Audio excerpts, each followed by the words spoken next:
말씀 전에 함께 찬송하시겠습니다. 찬송가 234장 나의 사랑하는 책, 찬송가 234장 나의 사랑하는 책 함께 찬송하시겠습니다.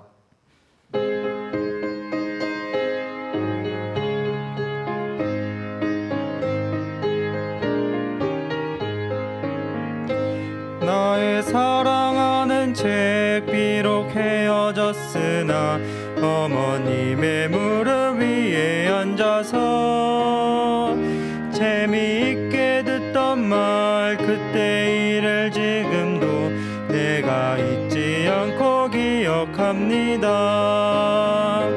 귀하고 귀하다 우리 어머님이 들려주시던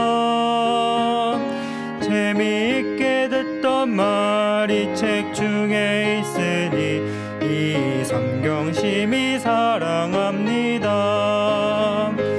옛날 용맹스럽던 다니엘의 경험과 유대 임금 다윗 왕의 역사와 주의 선지 엘리야 병거 타고 하늘에 올라가던 일을 기억합니다. 귀하고 귀하다 우리 어머님이 들려주시던 재미있게 듣던 말, 그 책 중에 있으니 이 성경심이 사랑합니다. 예수 세상 계실 때 많은 고생하시고 십자가에 달려 돌아가신 일, 어머님이 읽으며 눈물 많이 흘린 것 지금까지 내가 기억합니다. 귀하고 귀하다 우리 어머님이 들려주시던 재미있게 듣던 말이 책 중에 있으니 이 성경심이 사랑합니다. 그때 일은 지나고 나의 눈에 화나오 어머님의 말씀 기억하면서 나도 시시때때로 성경 말씀 읽으며 주의 뜻을 따라 살려 합니다. 귀하고 귀하다 우리 어머님이 들려주시던 재미있게 듣던 말이 책 중에 있으니 이 성경심이 사랑합니다.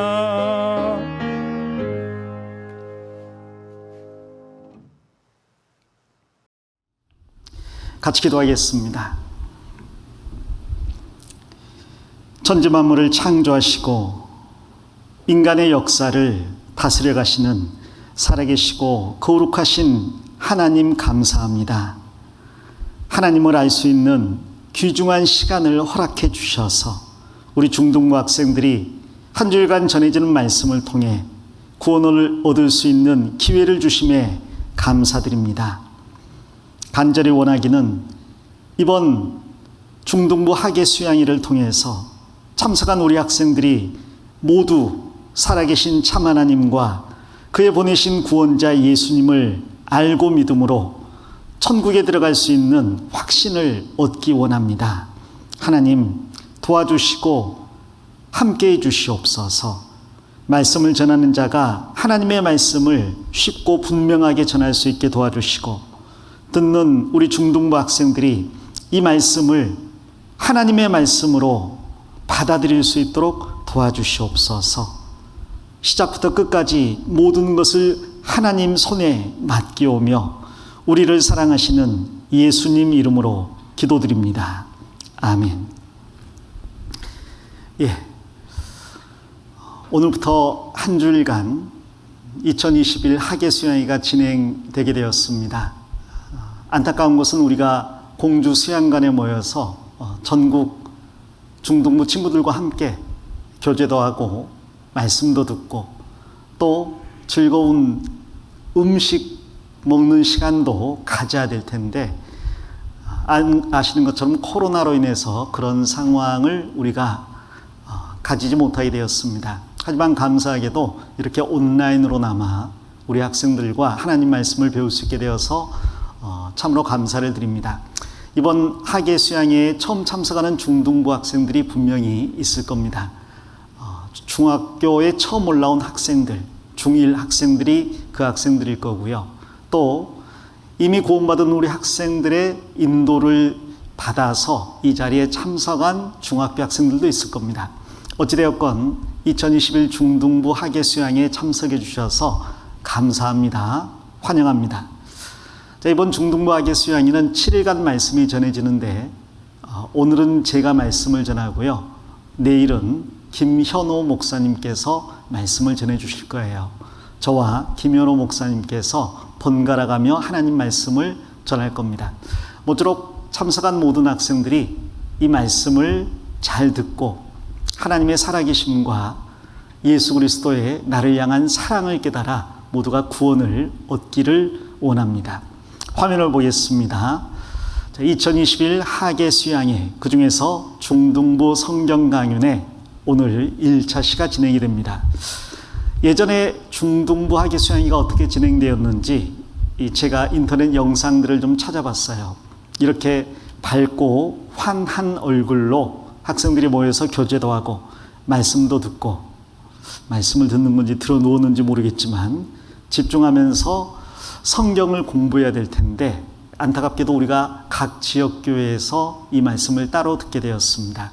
자, 그러나 여러분께서 더 많은 기도로 참여해 주신다면 비록 우리가 함께 모여서 말씀을 듣지는 못하지만 더 놀라운 구원의 역사가 나타나리라고 확신을 합니다.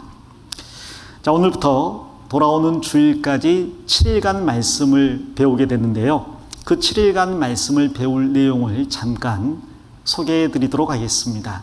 먼저 오늘 1차 시로서 하나님과 성경 그리고 천지 창조에 대해서 말씀을 드릴 겁니다. 인간의 창조까지가 오늘 말씀의 내용이고요. 내일은 인간의 초기 역사와 하나님, 그래서 에덴 동산과 노아 시대 대홍수, 그리고 바벨탑과 모세 시대의 출애굽에 대해서 공부를 해볼 겁니다. 셋째 날은 이스라엘의 역사가 예언된 대로 성취되었다는 것을 말씀드림과 동시에 우리가 사는 이 시대가 하나님께서 계획하신 역사의 마지막 때라는 것을 많은 징조를 통해서 공부해 볼 예정입니다. 이 첫째 날, 둘째 날, 셋째 날 말씀을 통해서 전하고 싶은 내용은 한 가지입니다. 바로 성경은 사실이다, 거짓이다? 사실이라는 말씀을 드리려고 하는 거예요. 그건 다른 말로 하면 이 성경에 말씀하신 하나님이 살아계시다는 것을 전하려고 하는 겁니다. 그래서 이 말씀들을 통해서 정말 성경이 사실이구나, 하나님이 정말 살아계시구나, 이것을 여러분이 믿게 된다면 아주 말씀을 잘 들은 거라고 할 수 있는 거죠. 자, 그렇게 말씀을 잘 들어서 하나님의 살아계심을 알게 된 학생들이라면 이제 네 번째 말씀이 아주 심각하게 와닿을 수 있습니다. 그것은 바로 인간은 그 하나님 앞에 죄를 짓고 사는 죄인이며 그로 인해 죽음 후 심판을 받게 되어 있다는 말씀을 드리려고 해요. 그리고 죄인이 심판을 받는 결과는 영원한 형벌, 지옥 형벌이라고 성경이 경고하고 있습니다. 그래서 우리는 이 지옥 형벌에서 우리를 건져줄 구원자가 필요해요. 우리는 우리 힘으로 이 죄를 없애거나 혹은 지옥에 가지 않거나 혹은 천국에 들어갈 수 없습니다. 누군가가 우리를 도와주어야 되는데 그 도움을 위해서 이 세상에 오신 분이 바로 예수 그리스도죠. 그래서 다섯째 날 예수님께서 이 땅에 오셔서 나를 위해 어떤 일을 해주셨는지를 공부해 볼 겁니다. 벌써 2000년 전 이스라엘 땅에 오셔서 십자가에 죽고 부활하신 예수님, 그 예수님이 나하고 무슨 관계가 있는지를 다섯째 날 금요일에 말씀을 드릴 겁니다. 자, 그리고 6일째 토요일에는 이 복음이 구약에 어떻게 그림자로 제시되어 있었는지를 쭉 설명을 드린 다음에 그 구약의 그림자인 예수님이 어떻게 영원하고 완전한 구원을 이루어 주셨는지를 공부해 볼 거예요. 만일 여섯째 날 말씀까지 여러분이 잘 듣는다면 내가 교회를 다녀본 적도 없고 착하게 살지도 못했는데 예수님의 피로 내 죄가 값없이 용서되었구나. 그래서 내가 천국 갈 수 있게 되었구나라는 사실을 깨닫게 될 겁니다. 그것을 구원이라고 이야기해요. 그리고 그 구원을 받은 사람은 마음속에 새로운 삶이 시작됩니다. 비록 여러분이 중학생이고 어린 나이지만 여러분의 이전 인생과 이후 인생이 완전히 달라지게 되는 거죠. 그 이전에는 내 삶의 주인이 나이기 때문에 내 마음대로 살아왔을 겁니다. 그리고 기껏해야 부모님의 말씀에 순종하는 삶 정도를 살았겠죠. 자, 그러나 만일 여러분이 참으로 복음을 깨닫고 천국에 갈 확신을 얻게 된다면 그때부터 여러분 마음속에 하나님을 기쁘시게 하는 삶, 예수님의 은혜에 보답하고자 하는 마음이 생겨날 거예요. 그 마음을 가지고 우리가 세상에서 어떻게 살아야 될지를 일요일에 말씀을 드릴 겁니다. 결국 이 일주일간의 말씀을 통해서 전하고자 하는 것은 하나님, 예수님, 죄, 심판, 구원, 이 다섯 가지 내용이에요. 한번 따라해 볼까요? 하나님, 목소리가 다시 한번 따라해 봅시다. 하나님, 예수님, 죄, 심판, 구원, 이 다섯 가지가 우리 성경 강의의 주제가 될 겁니다. 하나님과 예수님, 죄와 심판, 구원에 관한 이야기. 자, 오늘 첫째 날로서 하나님과 성경 그리고 천지 창조에 대해서 공부해 볼 거예요. 오늘 공부할 내용을 간략하게 말씀드리면 지금 말씀드리고 있는 내용대로 성경을 공부하는 목적을 다시 한번 짚어보고요. 두 번째는 하나님께서 천지 만물을 창조하신 창조주라는 사실을 여러 가지로 알아볼 겁니다. 그리고 세 번째로 성경이 나타난 창조의 증거들을 제시함으로써 우리 인간을 만드신 하나님이 계시다는 것을 알아보려고 합니다. 첫 시간 말씀 잘 들어주시기를 부탁할게요. 자, 이제 성경을 찾아보도록 하겠습니다. 여러분이 가지고 온 성경책 디모데 후서 3장을 찾겠습니다. 신약 성경 346쪽쯤 됩니다.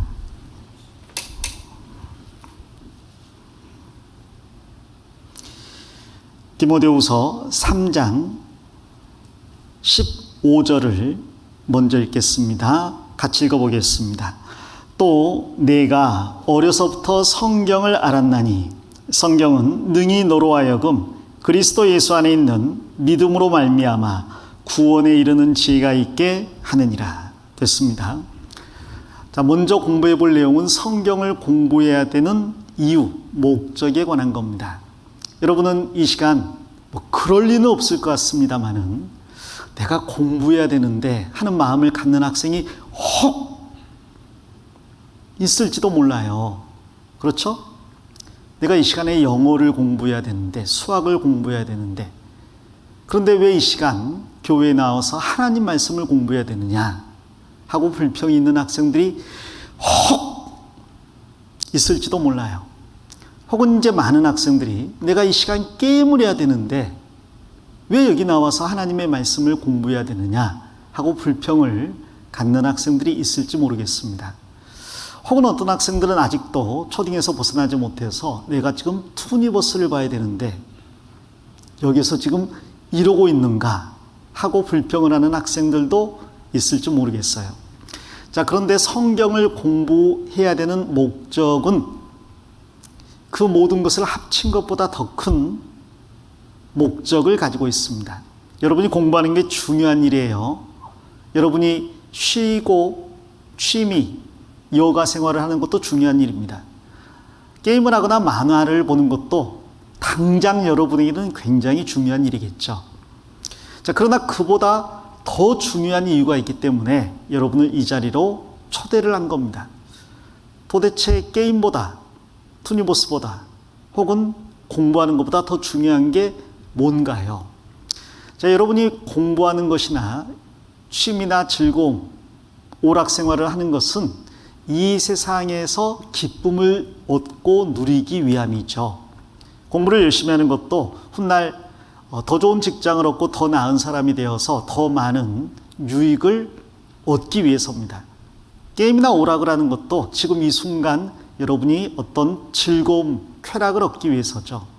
자, 그러나 만일 그것이 전부 잠깐이고 금방 지나가 버리는 것이라면, 그리고 더 나아가서 진짜 세상, 영원하고 완전한 세상이 있다면 우리는 그 영원하고 완전한 세상에 대한 준비를 하지 않으면 안 됩니다. 마치 여러분이 지금 공부하는 것이 지금 현재를 위해서이기도 하지만 사실은 여러분이 성인이 되어서 죽을 때까지의 미래적인 삶을 위해서 지금을 공부에 투자하고 희생하는 거잖아요. 지금 조금 힘들고 어렵지만 열심히 공부를 함으로 더 편안하고 쾌적한 삶을 살 수 있다는 생각이 있기 때문에 많은 사람들이 힘들지만 공부를 하고 있는 것 아니겠습니까? 혹은 어떤 사람들은 나는 미래적인 기쁨이나 즐거움보다 지금 당장 재미있고 즐거운 것을 원해. 그래서 지금 현재 놀기를 원하는 학생도 있지 않겠습니까? 자, 그러나 그 모든 것은 어떻게 보면 금방 지나가 버리는 이 세상에 속한 일들입니다. 저도 여러분처럼 중등부 시절이 있었다는 거죠. 저는 태어날 때부터 이렇게 태어나지는 않았던 거예요. 저도 여러분처럼 귀엽고 깜찍하고 그런 세월이 있었어요, 없었어요? 있었어요. 그때는 고등학생이 되는 게 까마득한 미래의 일처럼 생각이 되었습니다. 대학생이 되는 건 생각지도 않았어요. 그런데 어느덧 뒤돌아보니까 제가 지금 이렇게 나이를 먹고 여러분 앞에 서 있는 거 아니겠습니까? 이러한 시간이 언제 어떻게 나에게서 끝나버릴지도 모르는 일입니다. 여러분은 지금 중학생이어서 미래의 일을 생각하지 않을 수 있어요. 더 나아가 죽음과 내세에 대해 생각하지 않을 수 있습니다. 문제는 죽음이라는 게 꼭 그렇게 멀리 있지 않다는 거죠. 요 근래에도 광주에서 안타까운 사고가 발생해서 버스에 탔던 많은 승객들이 갑작스레 세상을 떠났습니다. 우리는 하루 동안에도 어떤 일이 일어날 줄 알 수 없는 거예요. 하루는커녕 1초, 2초 후의 일을 우리는 알 수 없는 겁니다. 만일 오늘 내 생애가 끝나버린다면, 그리고 현세가 지나가 버린다면 과연 그것으로 끝일까? 아니면 사람들이 말하는 것처럼 죽음 이후에 또 다른 세계가 있고 영원한 천국과 지옥이 있는 것일까? 우리는 이 부분에 대해서 반드시 미리 대비를 해 두어야 되는 겁니다. 일찍 준비를 해야 되는 거예요. 이 성경 디모데후서 3장 15절에는 바울 사도께서 자신의 믿음의 아들이 되는 디모데에게 성경을 공부해야 되는 목적에 대해서 하신 말씀이 나와 있어요. 이 디모데는 여러분처럼 어릴 때부터 성경을 공부했던 사람입니다. 하지만 하나님을 알았을 뿐 예수님과 구원의 복음을 알지 못했어요. 그러다가 바울 사도가 전해주는 복음을 듣고 믿음으로 영원한 천국에 갈 수 있는 확신을 얻었습니다. 그리고 그때부터 계속해서 이 성경을 공부했고 성경을 의지하며 살았고 성경을 전하며 살았어요. 이 디모데에게 바울 사도께서 이 성경을 통해 얻을 수 있는 유익을 두 가지로 정리해서 말씀해 주셨습니다. 첫 번째는 15절 말씀대로 또 내가 어려서부터 무엇을 알았다고요? 성경을 알았나니 성경은 능히 너로 하여금 그리스도 누구? 예수 안에 있는 믿음으로 말미암아 구원에 이르는 지혜가 있게 하느니라. 많은 말씀이 나와 있지만 이 세 가지 단어만 기억해 주셔도 좋을 것 같아요. 성경, 예수, 구원. 성경을 공부하는 목적이 뭡니까? 예수님을 알고 구원을 얻기 위해서입니다. 그래서 이 예수님에 대해서 목금토일 나흘간 여러분에게 전하는 거예요. 자, 그런데 왜 목요일부터 전합니까? 그 이전에 우리가 알아야 될 내용이 또 있기 때문이죠. 우리가 구원을 받기 위해서는 예수님도 알아야 되지만 그 이전에 먼저 하나님의 살아계심을 알아야 돼요. 그래서 성경을 공부하는 두 번째 목적은 하나님을 알고 그 하나님의 사람으로서, 즉 구원받은 사람으로서 온전케 되기 위해서입니다. 16절도 제가 읽어보겠습니다. 모든 성경은 하나님의 감동으로 된 것으로 교훈과 책망과 바르게 함과 의로 교육하기에 유익하니 이는 하나님의 사람으로 온전케 하며 모든 선한 일을 행하기에 온전케 하려 함이니라. 성경을 공부하는 두 번째 목적은 하나님을 알고 그 하나님의 사람으로서, 즉 구원을 얻은 사람으로서 온전케 되기 위해서예요. 자, 온전하다는 말의 뜻은 완전하다는 말과는 다른 말입니다. 자, 완전이라는 것은 잘못하는 게 없고 모든 면에서 퍼펙트하다는 이야기인데 우리는 이 세상에 살면서 완전한 사람이 될 수는 없어요. 그리고 하나님께서 여러분에게 완전하라고 명령하시지도 않습니다. 그러나 온전하라고 말씀은 하시죠.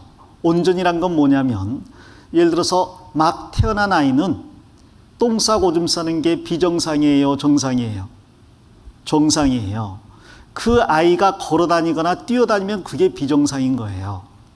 즉 온전이라는 것은 그 연령에 맞게 행동하는 것을 온전하다고 하는 겁니다. 그래서 막 태어난 아이는 젖을 먹고 잠을 자고 대소변을 가리지 못하지만 엄마 품에 있는 게 온전한 거죠. 5살이 되면 그때는 좀 달라집니다. 그때도 엄마 젖을 빨아먹거나 대소변을 가리지 못한다면 문제가 있는 거죠. 그때는 이제 걸어다니고 뛰어다니고 혹 착한 학생이라면, 아이라면 그럴 리는 없겠지만 엄마 아빠를 위해서 심부름도 해주고 커피도 타주고 그러면 참 좋겠어요. 초등학생이 되면 초등학생답게 행동하는 게 온전한 거고 중학생이 되면 중학생답게 행동하는 게 온전한 겁니다. 중학생이 대학생처럼 혹은 군인처럼 행동할 필요는 없어요. 그러나 또한 중학생이 초등학생처럼 행동해도 안 되는 거죠. 하나님께서는 사람이 하나님과 예수님을 알고 구원을 받을 뿐 아니라 구원받고 시간이 지남에 따라서 그만큼 온전하게 되기를 원하십니다. 그런데 그렇게 될 수 있는 방법이 바로 이 성경 안에 담겨 있어요. 자, 이것이 나에게 무슨 유익이 됩니까? 제가 칠판에 좀 적어보도록 하겠습니다. 성경을 공부하는 목적을 디모데후서 3장에서 두 가지로 말씀을 하고 있어요. 첫 번째는 이 성경을 통해서 살아계신 참 하나님과 그의 보내신 구원자 예수님을 알고 믿음으로 구원을 받는 것이 성경을 공부하는 첫 번째 목적입니다. 이 구원을 받는다는 건 다른 말로 천국에 갈 수 있게 된다는 것, 혹은 천국에서 영원히 살 것이기 때문에 영생을 얻는다는 것으로 바꾸어 말하기도 해요.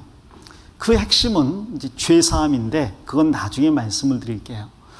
이 구원을 받은 결과 우리가 천국에서 영원한 생명을 누릴 수 있게 된다는 거죠. 그런데 그것은 단지 말씀을 듣고 믿음으로 값없이 주어지는 선물인 겁니다. 여러분은 천국에 가기 위해서 헤아릴 수 없을 만큼 많은 착한 일을 할 필요가 없습니다. 혹은 평생을 교회에 다니면서 헌신하고 봉사할 필요는 없어요. 혹은 이 성경 전체를 알고 외우고 할 필요도 없습니다. 하나님은 모든 사람이 천국 가기를 원하시기 때문에 천국 가는 방법을 아주 쉽게 말씀에 정해 놓으셨어요. 바로 성경을 통해서 하나님과 예수님을 알고 믿기만 하면 천국에 갈 수 있다는 거죠. 영생을 얻을 수 있다는 겁니다. 자, 이것이 바로 성경을 공부하는 첫 번째 목적이고 이번 학예 수양회 때 우리가 성경을 공부하는 주 목적이에요. 자, 두 번째, 이 성경을 계속 공부해야 되는 목적은 이 성경을 통해서 우리는 계속적으로 교훈을 받고요. 책망을 받습니다. 책망을 받는다는 것은 이렇게 살아라라고 교훈을 받았는데 그대로 살지 않는 경향이 우리에게 있기 때문에 하나님이 우리를 꾸짖으시는 거예요. 근데 꾸짖는 것도 성경 말씀으로 꾸짖습니다. 단지 꾸짖을 뿐 아니라 교훈과 책망과 바르게 함, 즉 교정을 해줘요.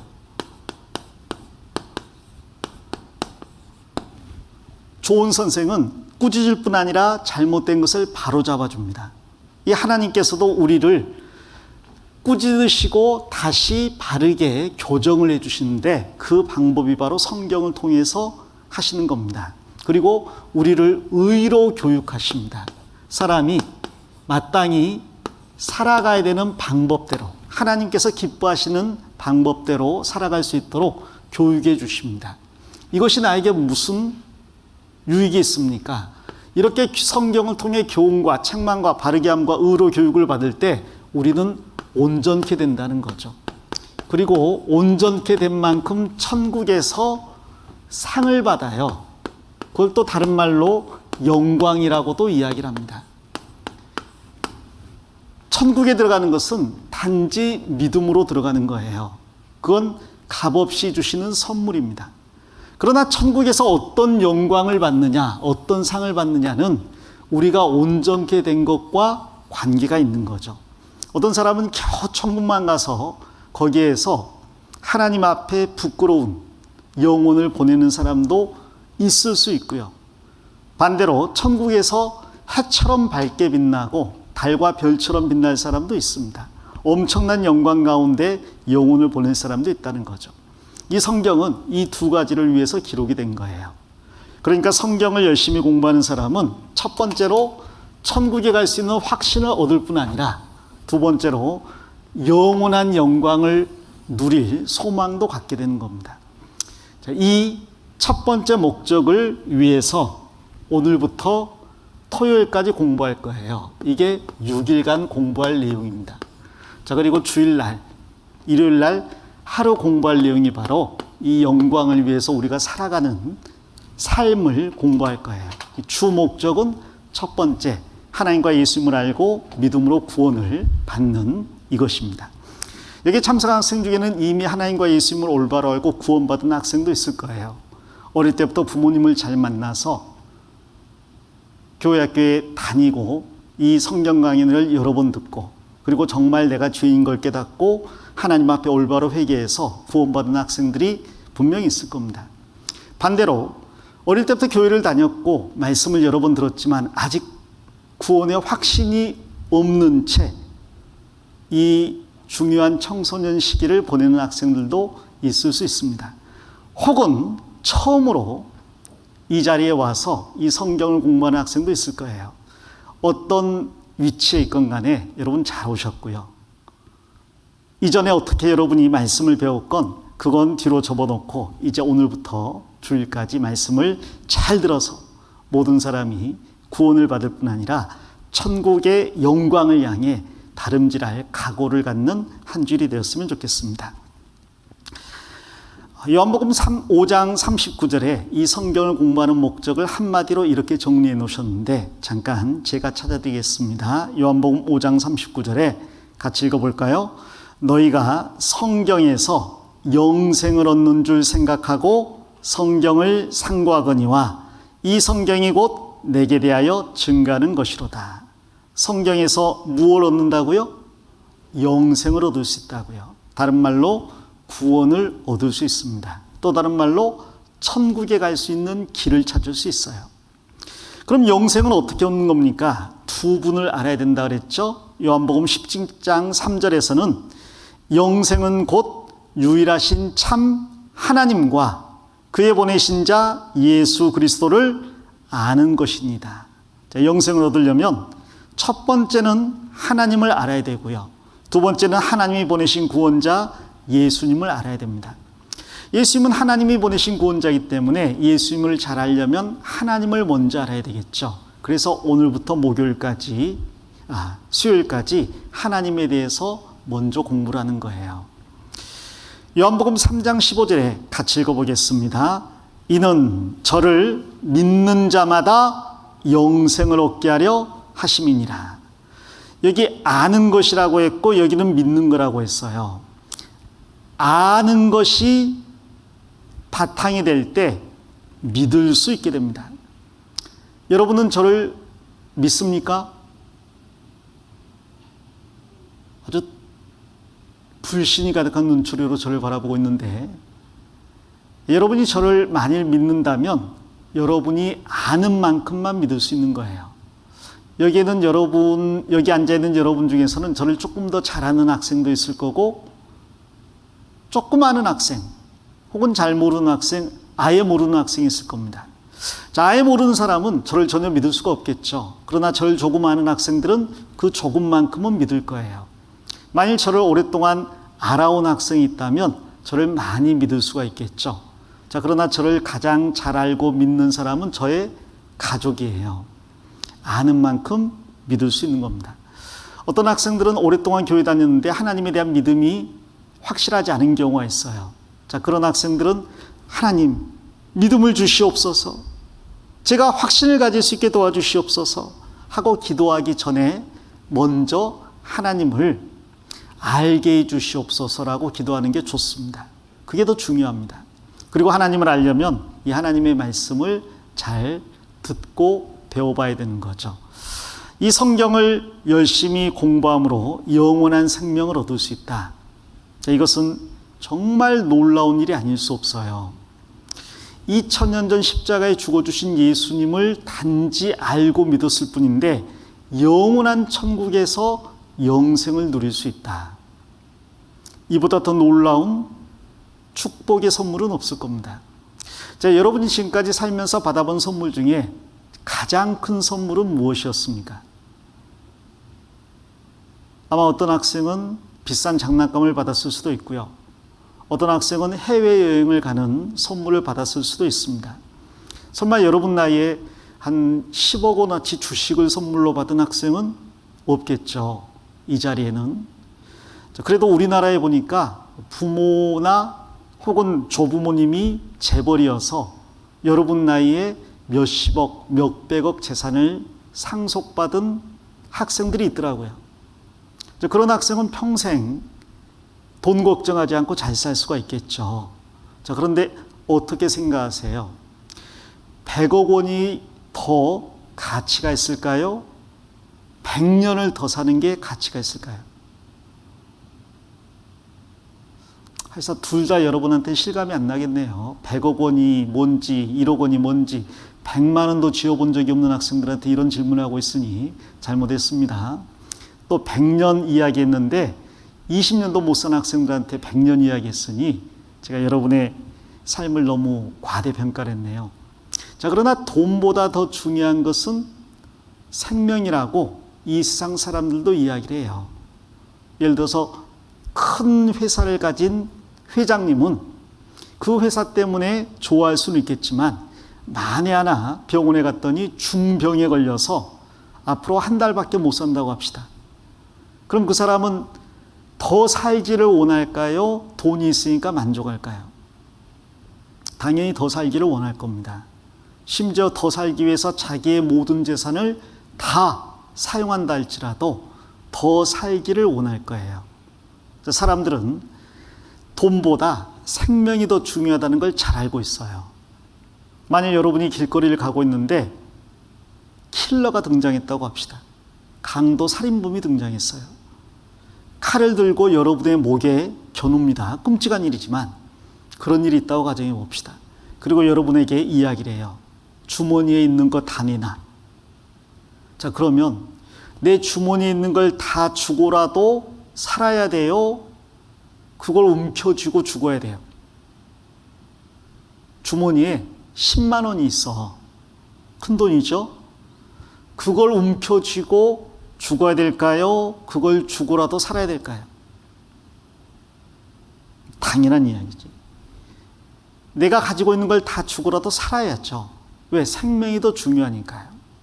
자, 그러면 두 번째 물어보겠습니다. 생명보다 더 중요한 게 있을까요? 생명보다 더 중요한 게 있을까요? 사람들은 그 이상을 생각을 못해요. 그런데 성경은 말씀하십니다. 생명보다 더 중요한 게 있는데 그건 바로 영혼이라고 이야기하십니다. 이 생명은 육신의 것이고 육신은 100년 안팎의 삶을 살잖아요. 그러나 이 육신 안에 여러분이 믿건 안 믿건 하나님을 닮은 영혼이 있으며 이 영혼은 100년이 아니라 1000년이 아니라 영원한 삶을 산다고 이야기합니다. 그러므로 육신을 잃더라도 영혼을 지키는 것이 더 중요하다고 성경은 말씀하고 있어요. 그리고 실제로 성경이 전해져 온 지난 2000년간 자신의 영혼을 위해서 육신의 생명을 버린 사람들이 무려 7천만 명이나 있었다고 이야기합니다. 그들은 하나님과 예수님을 부인하면 목숨은 살려주겠다라고 말하는 사람들 앞에서 당당하게 외쳤습니다. 나는 하나님이 살아계신 걸 부인할 수 없고 예수님이 나의 구원자라는 것을 부인할 수 없습니다. 내가 죽더라도 나는 하나님과 예수님을 붙잡겠습니다. 그래? 그럼 죽어라 하고 죽인 거예요. 그걸 순교라고 하는데 순교를 당한 사람 중에 기독교인이 가장 많아요. 2000년 역사 가운데 약 7천만 명의 사람들이 그런 순교를 당했습니다. 그들에게도 돈이 있었을 것이고 가족이 있었을 것이고 하고 싶은 일들이 있었을 거예요. 그런데 그들은 왜 그 모든 것을 다 버리고 심지어 목숨까지 버리고 하나님과 예수님을 붙잡았을까? 그것은 바로 그 하나님과 예수님 안에 자기의 영혼이 달려있기 때문입니다. 그래서 돈보다 더 중요한 것은 목숨이고 목숨보다 중요한 것은 영혼인데 그 영혼이 영원한 천국에서 완전한 삶을 살 수 있는 길이 있다면 우리는 어떻게 해서든지 그 길을 찾아야 되지 않겠어요? 그런데 이 성경에 그 길이 있는 겁니다.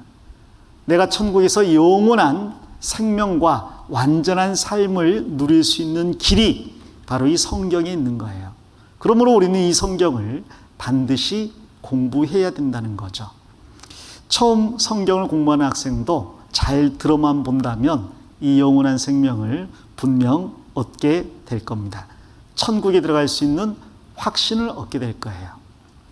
이 천국에 대해서 하나님께서 많은 말씀을 하셨습니다. 마태복음 4장 17절에 보면 2000년 전 이스라엘 땅에 오신 예수님께서 제일 먼저 하신 말씀이 바로 천국에 관한 말씀이었어요. 4장 17절에 이때부터 예수께서 비로소 전파하여 가라사대, 같이 읽어보겠습니다. 회개하라, 천국이 가까웠느니라 하시더라. 여기 천국이 가까웠다고 했는데 천국이 가깝다는 말은 사람이 천국에 가는 게 쉬워졌다는 말일까요? 어려워졌다는 말일까요? 여러분 집 가까워요? 멀어요? 가까워요? 가깝다는 말은 집에 돌아가기가 쉽다, 어렵다? 쉽다는 말이 있죠. 집이 멀어요. 그럼 집에 가기가 어렵겠죠. 천국이 가까웠다는 말은 천국에 가기가 쉬워졌다는 이야기예요. 어떻게 천국 가는 게 쉬워졌습니까? 예수님이 이 땅에 오셨기 때문에 우리 같은 사람도 천국에 가는 것이 쉬워진 거예요. 자, 이건 좋은 소식인데 나쁜 소식이 한 가지 있습니다. 그건 뭘까요? 그건 바로 여기에 나와 있는 회개하라입니다. 회개하라는 것은 지금 여러분이 사는 방법대로 살면 천국에 갈 수가 없다는 이야기예요. 그러므로 그 삶을 변화시켜라, 바꾸어라. 자동차 운전하고 가다가 길이 잘못됐네, 유턴해라, 그런 뜻입니다. 돌아서라는 이야기죠. 천국에 가기 쉽다는 것은 좋은 소식이지만 지금 이대로는 천국에 못 간다, 이건 나쁜 소식이에요. 어떻게 하면 천국에 갑니까? 그러므로 이대로 살아가는 삶을 고수할 게 아니라 돌아서라는 거예요. 그 돌아서기만 한다면 누구든지 천국에 갈 수가 있습니다. 그 천국은 어떤 곳일까? 이 성경 마지막인 요한계시록 21장, 22장에는 천국의 모습이 자세히 나와 있습니다.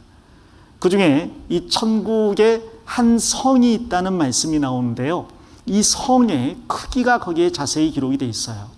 여러분이 살고 있는 아파트가 있을 겁니다. 그 아파트가 어떤 사람이 사는 곳은 12층, 20층, 어떤 사람은 60층 아파트에 사는 사람도 있을 거예요. 천국에 있는 아파트는 층수로 따지면 약 74만 층 정도가 됩니다. 상상할 수 없이 높은 아파트죠. 놀랍게도 높이나 너비나 폭이 전부 2220km 2220km쯤 되는 거대한 아파트, 거대한 성이에요. 근데 그 성이 또 무엇으로 만들어졌는지가 나와 있는데 이 세상에 있는 보석과 비교도 안 되는 더 놀라운 보석들로 꾸며져 있다고 성경에 말씀하십니다. 다이아몬드, 루비, 사파이어, 에메랄드, 오팔, 토파즈, 진주 이런 것들이 아파트, 즉 천성의 재료가 되는데 이 세상에 있는 다이아몬드하고는 비교도 안 되는 다이아몬드로 그 성이 세워져 있어요. 거기는 길이 있다고 되어 있습니다. 길이 포장이 되어 있어야 되겠죠. 근데 아스팔트로 포장되어 있는 게 아니라 금으로 포장이 되어 있습니다. 문제는 이 세상의 금은 불투명한 금인데 천국의 금은 투명한 금이래요. 투명한 금이 어떤 건지 우리는 알 수가 없습니다. 그건 완전히 새로운 금이기 때문에요. 그 안에 강이 있는데 수정같이 맑은 생명수의 강이 흐른다고 성경이 말씀하십니다. 생명수의 강이기 때문에 누구든지 그 강물을 마신다면 죽지 않겠죠. 그래서 천국에 없는 게 있는데요. 늙거나 병들거나 죽는 게 없어요. 그러므로 천국에는 당연히 병원도 없고요. 치과도 없고요. 당연히 요양병원이라든지 간호사, 의사 이런 사람들이 없겠죠. 또 천국에는 눈물이 없다 그랬습니다. 아픈 것도 없습니다. 거기는 어두운 것도 없습니다. 그러므로 천국에는 그림자도 없을 것이고요. 밤도 없을 거예요.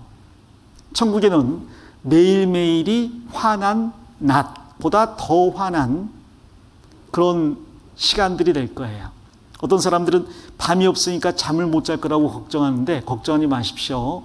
천국에 가면 우리 몸이 완전한 몸이 되기 때문에 잠을 자지 않아도 돼요. 음식을 먹지 않아도 됩니다. 물론 먹을 수도 있겠죠. 저는 먹을 거예요. 여러분은 알아서 결정하세요.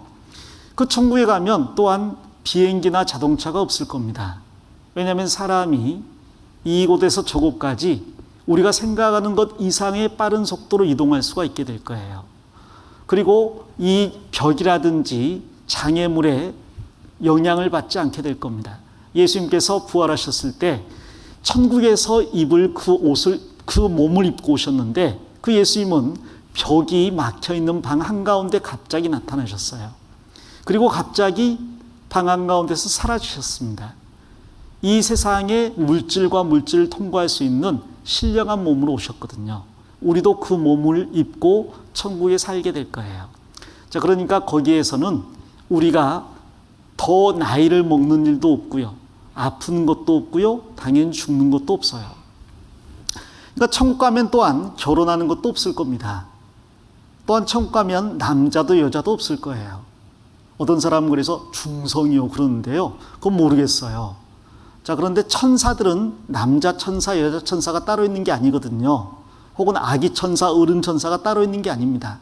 그리고 예수님께서는 우리가 천국 가면 천사들 이상으로 영광스러운 몸을 갖게 될 거라고 말씀하셨습니다. 그리고 천국에 가면 우리가 항상 기쁨과 즐거움을 누리게 될 겁니다. 자, 우리가 세상에서 아프거나 슬프거나 고통을 겪는 이유는 뭐냐면 죄 때문이에요. 죄로 인해서 수고, 슬픔, 고통, 저주가 들어왔거든요. 근데 천국에는 죄가 없기 때문에 수고도 슬픔도 없지만 고통이나 저주도 없습니다. 자, 그러므로 천국에서는 슬픔이 없으니까 기쁨만 있는 거죠. 항상 기쁜 곳이 천국이에요. 그걸 어떻게 생각을 할 수가 있을까? 설명할 수 있을까? 그건 불가능할 것 같아요. 왜냐하면 이 세상의 모든 기쁨은 짧잖아요. 예를 들어서 여러분이 에버랜드를 가서 청룡열차를 탑니다. 한 2분 정도 타죠. 그때 스릴 넘치니까 막 즐거워서 아 하고 악을 써요. 막 소리를 지르고 깍깍 하죠. 바이킹 탈 때도 깍깍 합니다. 문제는 내려와서 또 깍깍 하는 아이가 있으면 잘 돌봐줘야 돼요. 문제가 있는 학생이에요. 청룡열차가 멈췄는데 아 하는 학생이 있으면 잘 돌봐줘야 됩니다. 기쁨이 끝나버린 거죠. 근데 천국은 항상 기쁨과 즐거움이 충만한, 즉 더 이상 기쁠 수 없는 곳이 천국이고 그것이 항상 지속되는 곳이니까 그게 어떤 곳일지 우리는 상상할 수 없어요. 가장 기쁘고 즐거운 곳이 천국이고 그 기쁨이 결코 줄어들거나 없어지지 않는 곳이 천국입니다. 그래서 천국의 기쁨을 극락이라고도 이야기합니다. 가장 궁극적인 큰 기쁨이라는 거죠.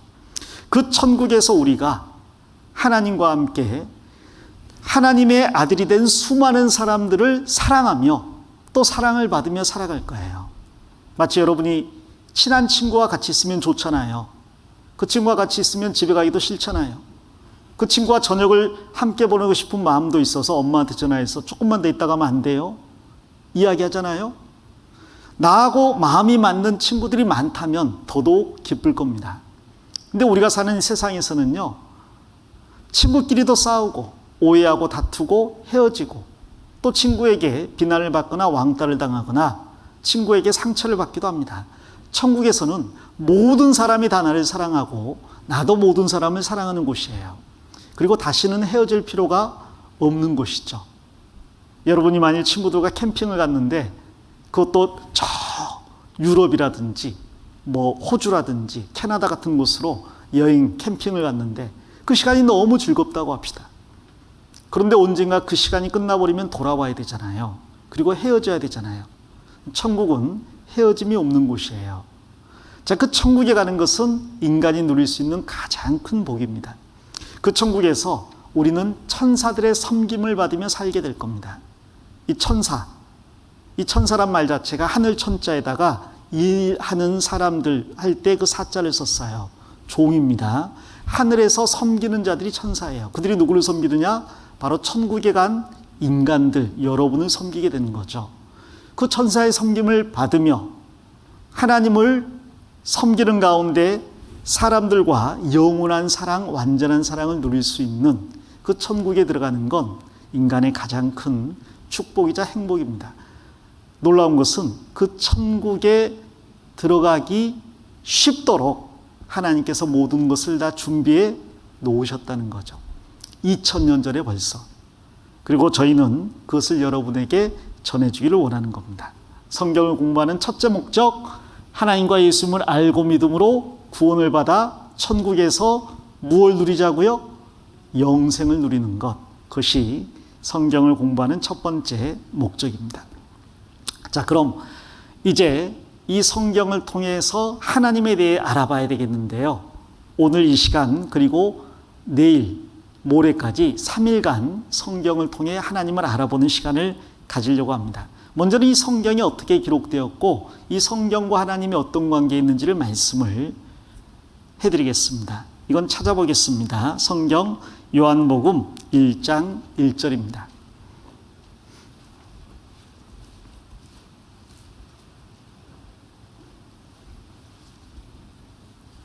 요한복음 1장 1절 같이 읽겠습니다. 태초에 말씀이 계시니라. 이 말씀이 하나님과 함께 계셨으니 이 말씀은 곧 하나님이시니라. 자, 따라해 보겠습니다. 이 말씀은 곧 하나님이시니라. 다시 한번 화면을 보고 읽어보겠습니다. 이 말씀은 곧 하나님이시니라. 영생을 얻기 위해서는 먼저 하나님과 두 번째 예수님을 알아야 된다고 했는데 눈에 보이지 않는 하나님을 우리가 어떻게 알 수 있습니까? 방법이 여기 나왔어요. 이 말씀은 곧 하나님이시라 그랬으니까 하나님을 알 수 있는 방법은 바로 말씀을 공부하는 거예요. 즉 성경을 공부하는 겁니다. 이 성경과 하나님이 동일시되었어요. 다른 말로 이 말씀이 사실이라면 하나님이 살아계신 것도 사실이 될 거란 이야기죠. 만일 이 말씀이 거짓말이라면 하나님이 계신 것도 거짓말이 될 겁니다. 만일 말씀이 완전한 진리라면 하나님이 계신 것도 완전한 진리가 될 거예요. 하나님을 안다, 말씀을 안다. 하나님을 믿는다, 말씀을 믿는다. 하나님을 의지한다, 말씀을 의지하는 겁니다. 그래서 이제부터 이 성경 말씀이 사실인지를 확인해 볼 텐데 이 말씀이 만일 사실이라면 심지어 믿기 어려운 기적 같은 이야기도 사실이라면 하나님이 살아계신 것도 사실이라고 우리는 받아들여야 된다는 이야기죠. 이 말씀이 하나님과 동일시가 됐는데 왜 그러하냐면 이 말씀이 하나님께서 하신 말씀을 사람들이 받아서 기록한 것이기 때문에 그렇습니다. 이 성경을 한 권이라고 하잖아요. 성경 전서 한 권이라고 하는데 사실은 66권이에요. 그래서 성경 전서라고 이야기합니다. 전과라는 말은 전 과목을 다 집어넣었다는 이야기죠. 성경 전서라는 것은 성경 66권을 다 집어넣은 한 권이라는 이야기예요. 이 성경 66권 중에서 구약을 39권, 신약을 27권으로 분류하는데 이 신구약 성경을 기록한 사람들이 약 40명의 선지자들입니다. 근데 이 사람들은 한결같이 뭐라고 하냐면 내가 이 성경의 내용을 기록하긴 했지만 내 생각과 뜻을 기록한 게 아니라 하나님의 말씀을 받아 적은 것입니다 라고 이야기하고 있어요. 그래서 이 예언, 즉 하나님의 말씀인 성경은 사람의 뜻으로 낸 것이 아니다. 하나님께 받아 말한 것이다. 마치 초등학교 때 받아쓰기 한 것처럼 이 선지자들이 받아쓰기 하고 혹은 하나님께서 쓰라고 한 내용을 하나님의 뜻대로 기록한 것, 그게 이 성경입니다. 그래서 성경은 하나님의 말씀이라고 해요. 이사야 34장 16절에는 이 성경을 여호와의 책이라고 이야기합니다. 자, 어떤 사람들은 여호와란 이름이 익숙하지 않을 거예요. 미리 말씀을 드리는데 하나님이나 여호와나 같은 뜻입니다. 단 하나님은 호칭이고 여호와는 이름이에요. 호칭이란 말은 여러분이 저를 목사님이라고 부를 때 제 이름이 성이 목시고 이름이 사님이고 그건 아니죠. 그건 호칭일 뿐이에요. 여러분이 선생님이라고 부를 때 그분 성이 선씨고 이름이 생님이고 우리 학교에는 동명이인이 30명씩 있고 그런 건 아니죠. 선생님은 호칭일 뿐이고 이름이 각자 따로 있을 겁니다. 저를 여러분이 목사님이라고 부르지만 제 이름은 신창훈이라는 이름이 별도로 있는 거죠. 자, 하나님은 그런 호칭이에요. 하나밖에 없는 절대자란 뜻입니다. 그럼 그 하나님의 이름이 뭡니까? 그 이름이 여호와예요. 그리고 여호와란 이름의 뜻은 스스로 계시는 분이란 뜻입니다. 즉 창조주라는 뜻을 가지고 있어요. 하나님께서는 이 성경을 하나님의 책, 여호와의 책이라고 이야기해요. 하나님께서 기록하셨다는 이야기다 마찬가지입니다. 그럼 하나님의 책이니까 사람이 이 내용에서 빼버리면 되겠어요? 안 되겠어요? 안 됩니다. 저작권이 하나님에게 있어요. 여기에 뭔가를 더해도 안 됩니다. 저작권이 하나님에게 있어요. 여기에 한자도 더하거나 빼서는 안 된다고 하나님께서 이 마지막 요한계시록 22장에 도장을 찍어놨어요. 자, 그러니까 이 성경이 기록된 이래 지금까지 한자도 변하지 않고 전해져 내려온 겁니다. 이 성경은 하나님의 책, 하나님의 말씀이에요. 여기 성경이 어떻게 기록되었는지 잠깐 화면을 보겠습니다. 우리가 살고 있는 세상은 예수님을 기준으로 해서 그 전과 후로 역사를 나눕니다. 예수님 전을 BC, Before Christ라고 하죠. 그리스도 이전이란 말인데 한자로 바꾸면 주전이라고 해요. 문제는 주자가 주인 주자입니다. 그러므로 주전이란 말은 주인님 이전이란 뜻이에요. 여기 주인님이 누구를 말하는 겁니까? 예수님을 말하는 거죠. 아니 왜 예수님이 주인님입니까? 공자나 맹자나 소크라테스가 아니라 그 이유는 예수님은 하나님이 사람의 몸을 입고 오신 분이기 때문에 그래요. 그것은 금요일 날 말씀드리겠습니다. 자, 그리고 예수님이 오신 이후를 한자로 주후, 주인님 이후라고 이야기하죠. 라틴어로 AD라고 하는데 아노 도미니, 우리 주님의 해라는 뜻이에요. 영어로는 In the year of the Lord, 우리 주님의 해, 그런 뜻입니다. 자, 올해가 2021년인데 이 말은 예수님이 이 세상에 오신 지 2021년이 지났다는 말이에요. 그러니까 예수님이 기준이 되는 거죠. 이 성경은 예수님이 오시기 1500년 전부터, 지금으로 따지면 약 3500년 전부터 기록이 됐습니다. 그리고 완성된 것은 예수님이 오시고 나서 100년 후 AD 100년경에 완성이 됐어요. 지금부터 1900년 전에 완성이 됐죠. 그러니까 성경이 기록되는 시간은 약 1600년이 걸린 겁니다. 한 사람이 1600살 먹으면 쓸 수는 없으니까 40여 명의 사람들이 1600년이라는 시간차를 두고 쓴 거죠. 기록된 장소가 어딘가 봤더니 세상 한가운데인 이스라엘을 중심으로 해서 그 남쪽에 있는 이집트, 동쪽에 있는 터키, 그리고 북쪽에 있는 그리스, 로마 등 3개 대륙에서 기록이 됐어요. 이스라엘과 터키는 아시아에 있죠. 특히 터키는 이제 아시아와 유럽에 걸쳐 있습니다. 이집트는 아프리카고요. 그리스와 로마는 유럽에 속해 있거든요. 3개 대륙에서 3가지 언어로 기록이 됐습니다. 히브리어와 아람어와 헬라어, 즉 그리스어로 기록이 됐어요. 이 성경을 기록한 사람은 약 40명이고 그들이 기록한 성경은 총 66권입니다. 대표적으로 사도 바울이란 분은 신약 성경 절반 이상인 14권의 성경을 기록했습니다. 그리고 구약의 모세는 5권을 기록을 했죠. 그렇게 약 40명이 기록한 성경 66권이 우리가 들고 있는 이 성경 전서예요. 그런데 40명이 기록했지만 그 참된 저자는 하나님 한 분이십니다. 자, 그래서 1600년 전 창세기가 1600년 후에 기록된 요한계시록과 완벽한 쌍을 이루고 있습니다. 그래서 창세기에 시작된 이야기가 요한계시록에 완전히 끝이 나는 거예요. 이렇게 기록하는 것은 인간은 불가능한 거죠. 자, 그리고 그 내용은 뭐냐면 하나님이 보시는 인간의 역사와 구원 계획이라고 제가 정리를 했습니다. 하나님이 보시는 인간의 역사란 말은 역사는 미리 기록됩니까? 일이 일어난 다음에 기록됩니까? 어려운 질문이죠.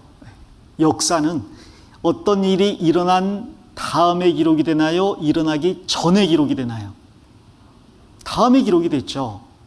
근데 성경은 어떤 일이 일어나기 전에 기록된 역사예요.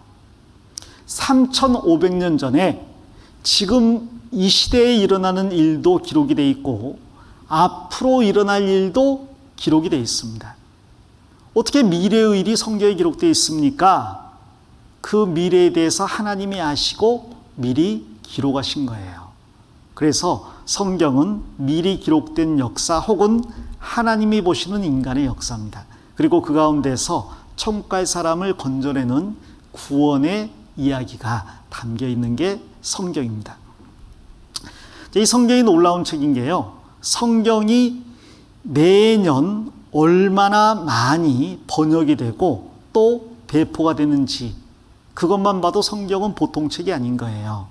예를 들어서 작년 8월 기준으로 보니까 성경이 3,411개 언어로 번역이 됐습니다. 번역된 언어로 따지면 1위예요. 2위가 뭔가 봤더니 어린 왕자인데 382개 언어로 번역이 됐거든요. 근데 어린 왕자는 여러분이 아는 것처럼 분량이 아주 짧아요. 피노키오라는 동화책이죠, 사실은. 그 동화책도 300개 언어로 번역됐는데 내용이 아주 간단하고 짧습니다.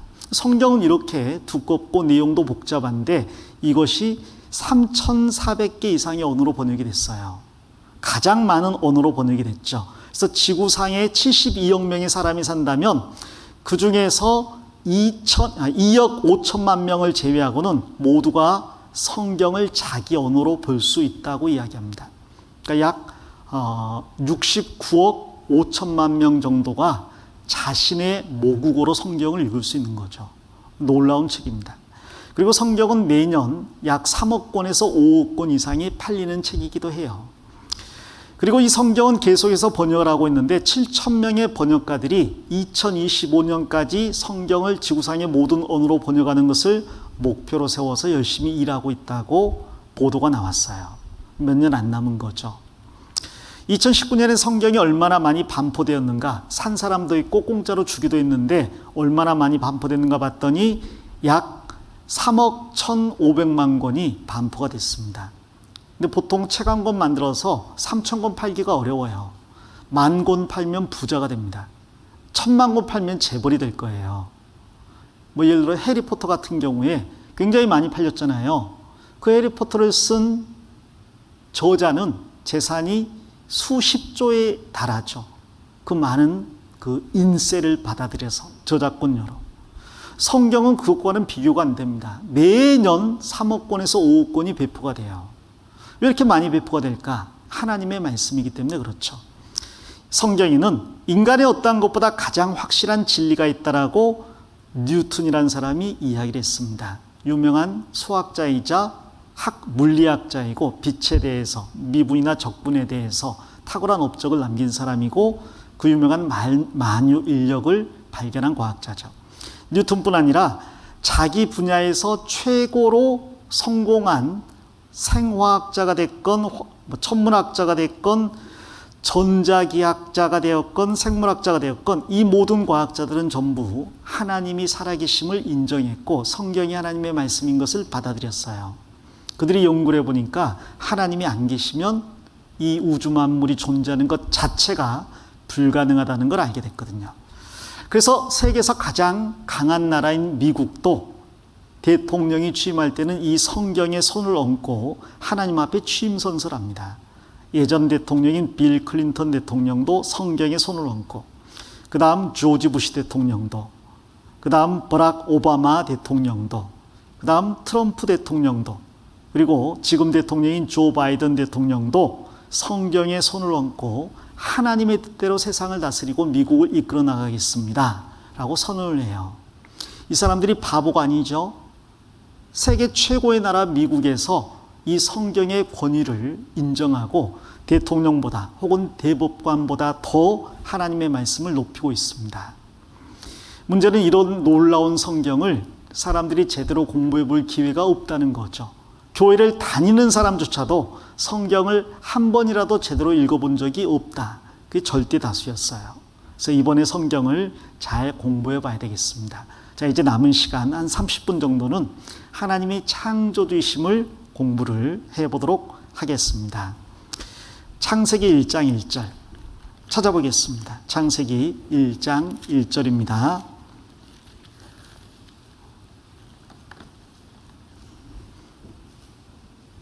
같이 읽겠습니다. 태초에 하나님이 천지를 창조하시니라. 한 번 더 읽어보겠습니다. 태초에 하나님이 천지를 창조하시니라. 이 말씀에서 태초라는 말은 시작의 이런 뜻이에요. 영어로는 in the beginning인데 in the beginning, 모든 것의 시작에라는 이야기예요. 우리말로 번역하면 맨 처음에 이렇게 되겠죠. 모든 것의 시작에 하나님께서 천은 하늘, 즉 우주 공간을 말하는 거고요. 지는 지구를 비롯해서 이 땅을 말하는 겁니다. 혹은 별들을 말하는 거죠. 그래서 맨 처음에 하나님께서 우주 공간과 지구를 중심으로 한 물질 세계를 만드셨다는 이야기예요. 그래서 창조라는 말이 히브리어로 바라인데, 바라라는 말은 아무것도 없는 것에서 무언가를 만들어냈다는 이야기입니다.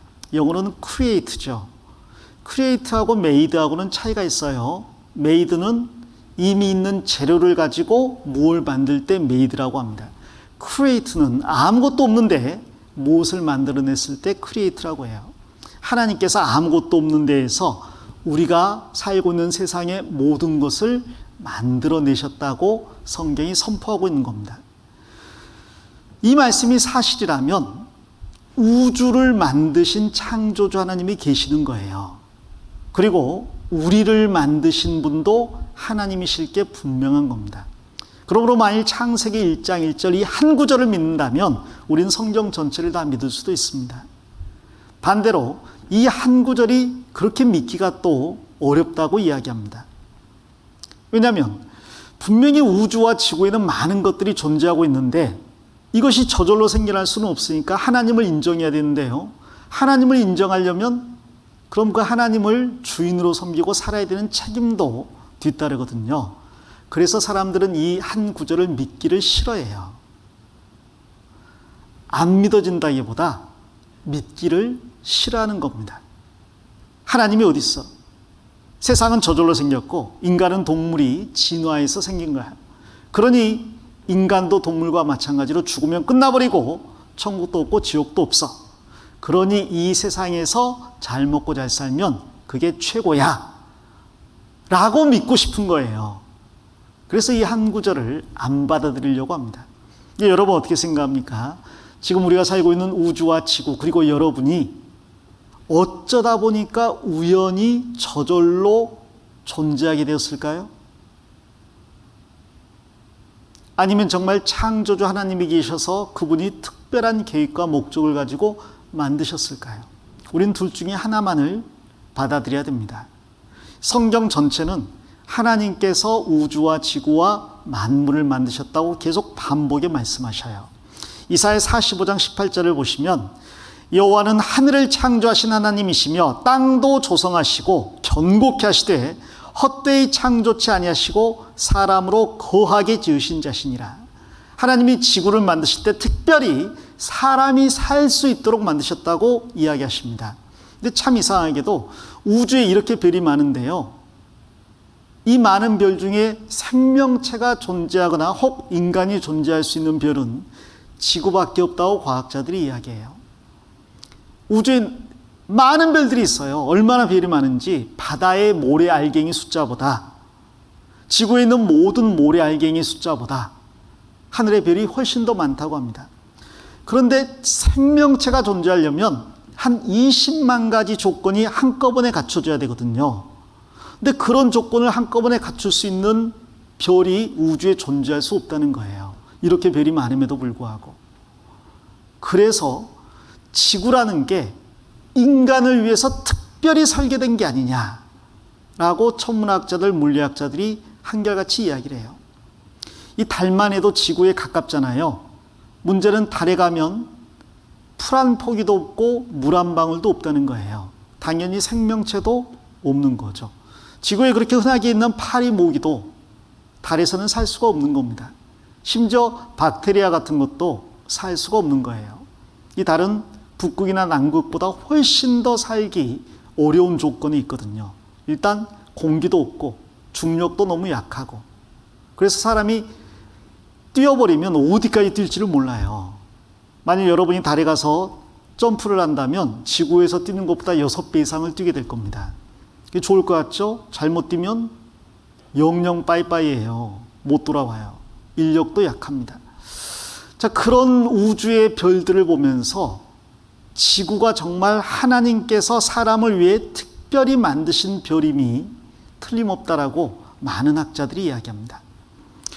사도행전 17장에도 우주와 그 가운데 있는 만유, 즉 모든 걸 지으신 신이 계시며 그 신께서 만민, 세상 모든 사람에게 생명과 호흡과 만물을 지금도 주고 계시다고 이야기해요. 즉 하나님이 모든 걸 만들었을 뿐 아니라 만든 우주 만물, 지구에 있는 생명체와 동물들, 인간을 살아갈 수 있도록 유지해 준다고 이야기합니다.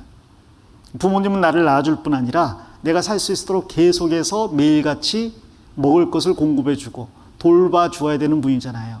하나님께서 우주 만물을 만드시고 돌보아 주시는 분이다. 그런 의미에서 하나님은 첫째, 창조주이시고 두 번째, 공급자이시다라고 성경이 말씀하고 있어요. 물을 공급해 주시고 공기를 주시고 우리가 먹고 살 수 있도록 쌀도 주시고 바다에 있는 싱싱한 물고기라든지 육지에 있는 가축들, 동물들을 주시는 분이 하나님이시라고 합니다. 우리가 그것들을 통해서 살고 있잖아요. 결국 우리는 하나님을 의지해서 살고 있는 겁니다. 그런데 많은 사람들이 이것을 받아들이면 하나님을 섬겨야 되는 책임이 있기 때문에 이것을 믿지 않으려고 우주는 우연히 저절로 생겨난 것이다 라고 주장을 하려 합니다. 그걸 진화론이라고 이야기하죠. 자, 그런데 진화론에는 여러 가지 범주가 있어서 간략하게 이야기만 하고 넘어갈게요. 궁금한 학생은 저에게 개인적으로 질문하면 좋겠습니다.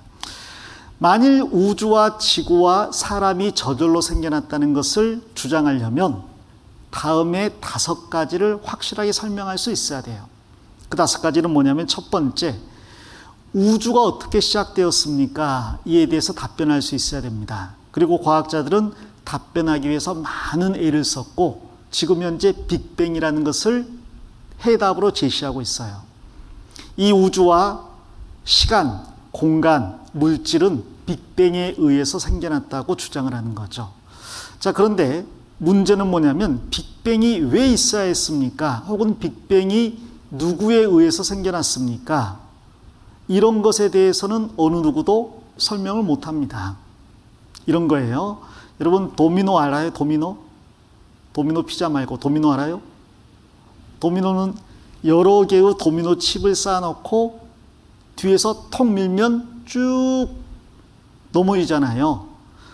모든 것은 운동을 합니다. 저도 지금 운동을 하고 있어요. 움직이고 있어요. 그럼 제가 움직이게 된 데에는 저 자신의 힘으로 움직이는 것일까? 아닙니다. 도미노처럼 누가 뒤에서 톡 쳐줬기 때문에 내가 움직이고 있는 거예요. 즉 부모님이 낳아주었고 이 세상이 나에게 먹을 것을 공급해 주었기 때문에 내가 그걸 먹고 살아서 움직이고 있는 거죠.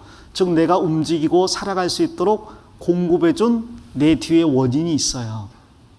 내 도미노 뒤에 또 도미노가 있는 거죠. 그럼 부모님에 의해서 내가 존재한다고 할 때 부모님은 스스로 존재할까요? 아니죠. 할아버지 할머니가 계시니까 부모님이 존재한 거고 또 부모님이 살아오도록 많은 것들이 세상에서 공급이 됐겠죠.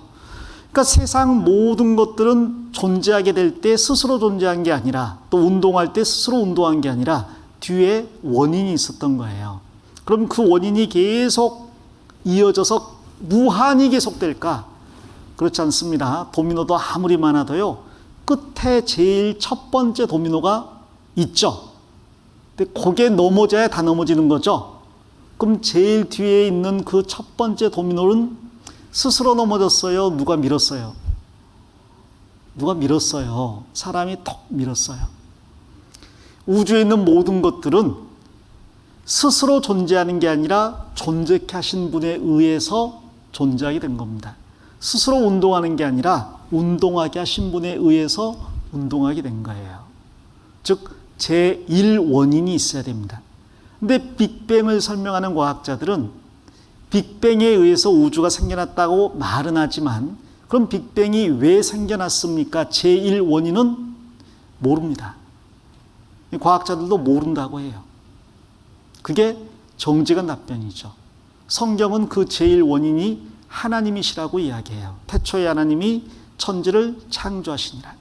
그 하나님이 빅뱅으로 우주를 만들었는지 아니면 다른 방법으로 만들었는지 저는 모르겠어요.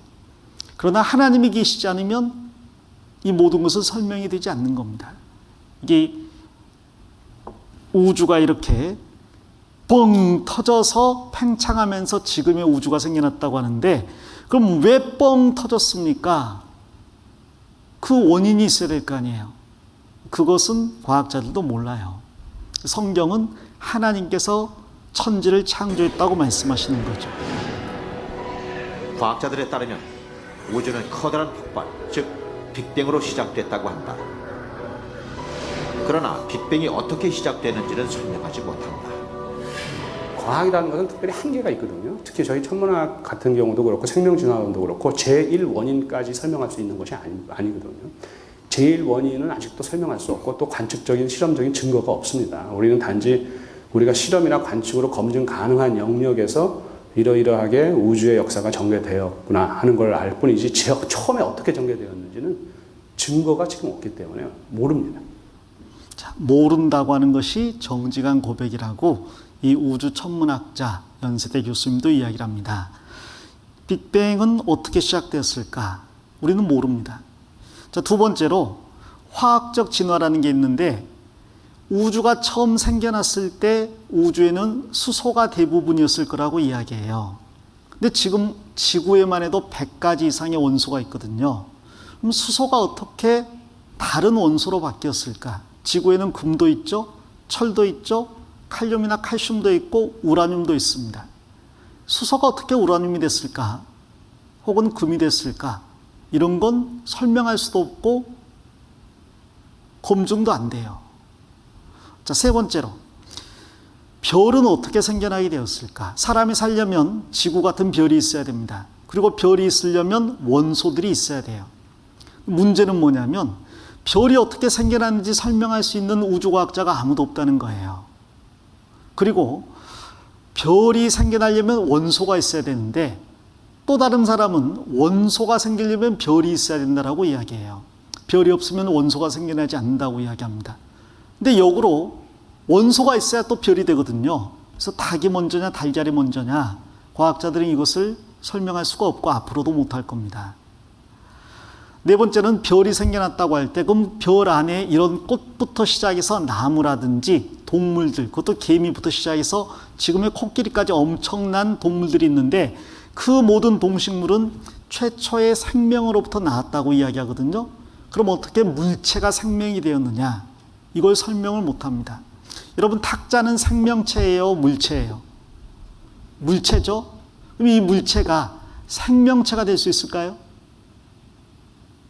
그냥 내버려두면 이게 어떻게 변하고 조립되고 결합되어서 물체가 생명체가 될 수 있을까요?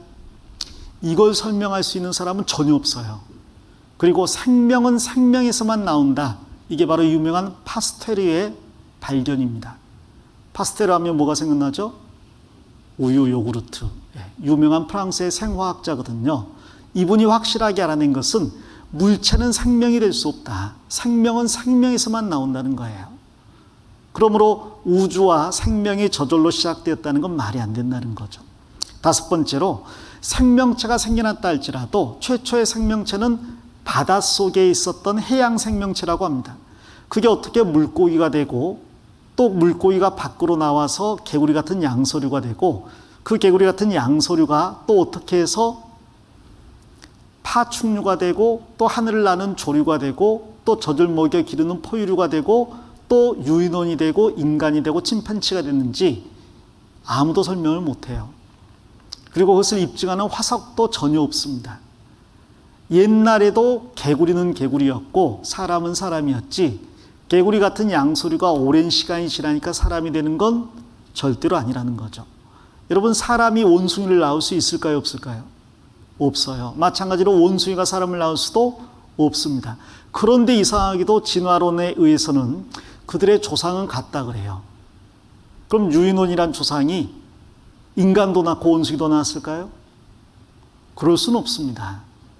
이건 설명이 안 되는 이야기예요. 이걸 믿으려면 사람이 동물에게서 나왔다는 걸 믿어야 되고요. 그것도 정확히 따지면 새가 사람 되었다. 그 이전에는 악어 같은 파충류가 사람 되었다. 그 이전에는 개구리나 도롱뇽 같은 양서류가 사람 되었다. 그 이전에는 물고기가 사람 됐다는 걸 믿어야 되거든요. 더 나가면 물체가 사람 된 걸 믿어야 되는데 그걸 믿을 수는 없잖아요. 자, 여섯 번째 뭐가 있냐면 소진화라는 게 있어요. 이건 뭐냐면 같은 종내에서의 변화입니다. 개가 한 종류만 있어요? 다양한 종류가 있어요? 개는 불독 같은 큰 대형견부터 중형견, 소형견, 심지어 어떤 건 쥐만한 아주 작은 개까지 다양하게 있어요. 자, 그런데 우리는 그 많은 종류의 개들을 보면서 전부 뭐라고 하냐면 다 개라고 이야기해요. 그렇죠? 크든 작든 개라고 이야기합니다. 고양이도 수많은 종류가 있어요. 근데 그 모든 고양이를 보면서 우리는 다 뭐라고 해요? 고양이라고 해요. 그 고양이가 모양이 조금 다른 고양이, 색깔이 다른 고양이, 크기가 다른 고양이, 털 길이가 길거나 짧은 고양이를 낳을 수는 있지만 우리는 그걸 다 고양이라고 이야기합니다. 그러니까 같은 고양이 안에서 다양한 고양이로 변이 되는 것은 가능한 거예요. 사람도 흑인이 됐건 백인이 됐건 황인이 됐건 전부 뭐라고 불러요? 사람이라고 불러요. 자, 그 중에는 좀 기형적인 사람도 있어요. 제가 아는 삼형제의 사진이 있는데 우리나라 사람이 아니고 호주 사람이거든요. 근데 완전히 침팬지처럼 생겼어요. 인간보다 침팬지에 훨씬 더 얼굴이 가까워요. 그러나 우리는 그들을 사람이라고 부릅니다. 그러니까 같은 종 내에서 다양하게 변화되는 건 가능해요. 고양이가 됐건 개가 됐건 사람이 되었건. 그러나 어떤 경우에도 고양이가 개가 될 수는 없고 개가 사람이 될 수는 없는 거예요. 하나님을 믿고 싶지 않은 사람들은 뭐라고 하냐면 아니 고양이가 많이 변화될 수 있지 않냐. 그런 변화들이 오랜 시간 동안 쌓이고 쌓이다 보면 종을 뛰어넘는 큰 변화도 있겠지. 없어요. 아무리 오랜 시간이 지나도 콩 심으면 뭐 나와요? 콩 나오고 팥 심으면 뭐 나와요? 팥이 나옵니다. 그러므로 처음에 콩, 처음에 팥이 있어야 되는 거예요. 그럼 어떻게 생겨났을까? 하나님이 만드셨다가 정답입니다. 그래서 창세기 1장에 보면 하나님께서 모든 것을 종류대로 만들었다는 말씀이 10번이나 나오는 거예요. 고양이는 고양이로, 사람은 사람으로, 개는 개로. 새는 새로, 물고기는 물고기로 다 종류대로 만든 거지 하나의 생명체가 다양하게 분화된 게 아닌 겁니다. 다시 한번 따라해 보겠습니다. 태초에 하나님이 천지를 창조하시니라. 하나님이 천지를 창조하셨어요. 그걸 믿지 않으려고 하는 사람들은 아니야, 이 모든 건 우연이야 라고 이야기합니다. 우연이란 말이 나왔으니까 잠깐 우연에 대해서 한번 생각을 해볼게요. 머리가 아프겠지만 한번 계산을 해봅시다. 축구할 때 누가 선축을 할 것인지 뭘로 결정해요? 동전을 던져요. 앞면이 나오면 A팀, 뒷면이 나오면 B팀, 이런 식으로. 확률은 몇 분의 1이에요? 2분의 1이죠? 간단하죠? 자, 그러면 2번 던져서 똑같이 앞면만 2번 나올 가능성은 몇 분의 1일까요? 그건 어려워. 2번 던졌어. 근데 2번 다 앞면이 나올 가능성은 몇 분의 1이죠? 중등은 중등답게. 자, 몇 분의 1이에요? 그건 4분의 1이 되겠죠? 그렇죠? 어렵습니까? 자, 3번을 던졌어요. 그런데 똑같이 앞면이 나올 가능성 더 낮아지겠죠? 100번을 던졌는데 100번 다 앞면 나올 가능성은 얼마나 될 것 같아요? 그건 클까요? 작을까요? 작겠죠? 얼마나 작을지 아세요? 이걸 계산한 사람이 있습니다. 동전 던지기를 100번에서 연속으로 100번 앞면만 나올 가능성, 혹은 미리 정한 순서대로 앞면, 뒷면, 뒷면, 앞면, 뒷면, 앞면, 앞면, 뒷면 이런 식으로 나올 가능성이 얼마나 되는가 계산했더니 2의 100제곱분의 1이래요. 그걸 계산하니까 7.89 곱하기 10의 마이너스 31승인데 다른 말로 하면 1하고 분모가 780-000000000000000000000000000000이에요. 그 중에 딱 한 번 나온다는 거죠. 그게 얼마나 작은 숫자입니까? 100억 명의 사람이 1초에 한 번씩 동전을 던질 경우 몇 년이 걸려요? 24조 년을 던져야 겨우 한 번 나온대요. 100억 명이 1초에 한 번씩 던져도. 그러니까 100번 연속 한 면 나올 가능성도 너무너무 낮아서 일어날 수가 없다는 이야기죠. 그러면 우주와 지구와 동물과 식물이 우연히 생겨날 가능성, 이건 어느 정도 될까? 이건 계산이 될까요? 안 될까요? 노벨 물리학상을 받은 유명한 물리학자이자 수학자인 로저 펜로즈 교수라는 분이 있습니다. 영국의 학자인데요. 이분이 이걸 계산했어요. 빅뱅이 있었다고 하고 이 빅뱅으로 인해서 지금 같은 질서정연한 우주가 생겨날 가능성을 계산했는데 제가 읽을 줄을 몰라요. 10의 10제곱에 123제곱 분의 1이래요. 무슨 말인지를 모르겠어. 이건 우주에 존재하는 모든 원자의 숫자보다 훨씬 더 많은데 이것도 무슨 말인지를 모르겠어요. 쉽게 번역하니까 이렇게 됩니다.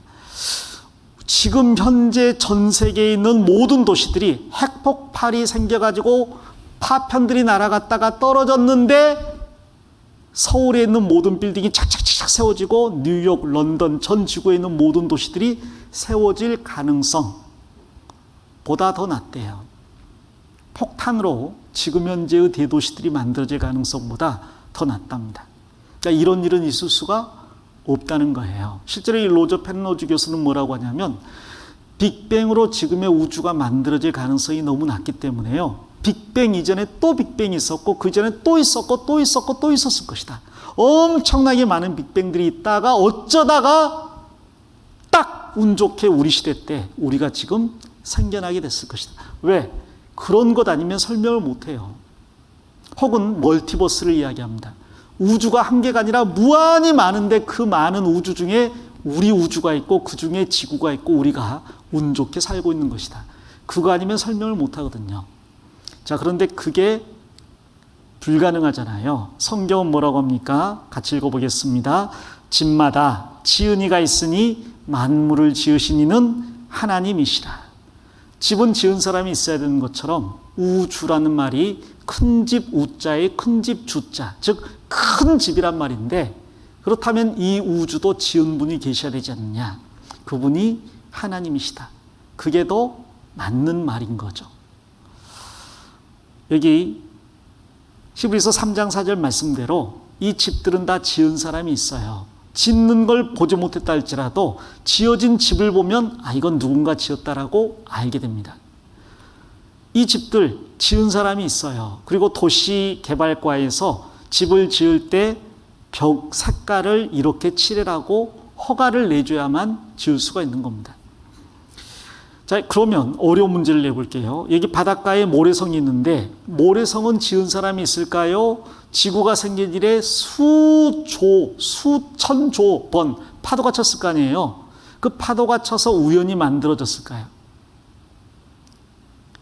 아무리 많은 파도가 친다 할지라도 이런 정교한 모래성이 저절로 만들어질 가능성은 제로입니다. 그래서 누구든지 이걸 보면 보지는 못했지만 훌륭한 모래 조각 예술가가 이걸 만들었다라고 이야기할 거예요. 그러면 이 모래 조각이 정교해요? 우주와 지구가 정교해요? 우주와 지구와 생명은 상상할 수 없을 만큼 정교하잖아요. 근데 그건 저절로 해요? 집마다 지은 이가 있으니 만물을 지으신 이는 하나님이시라.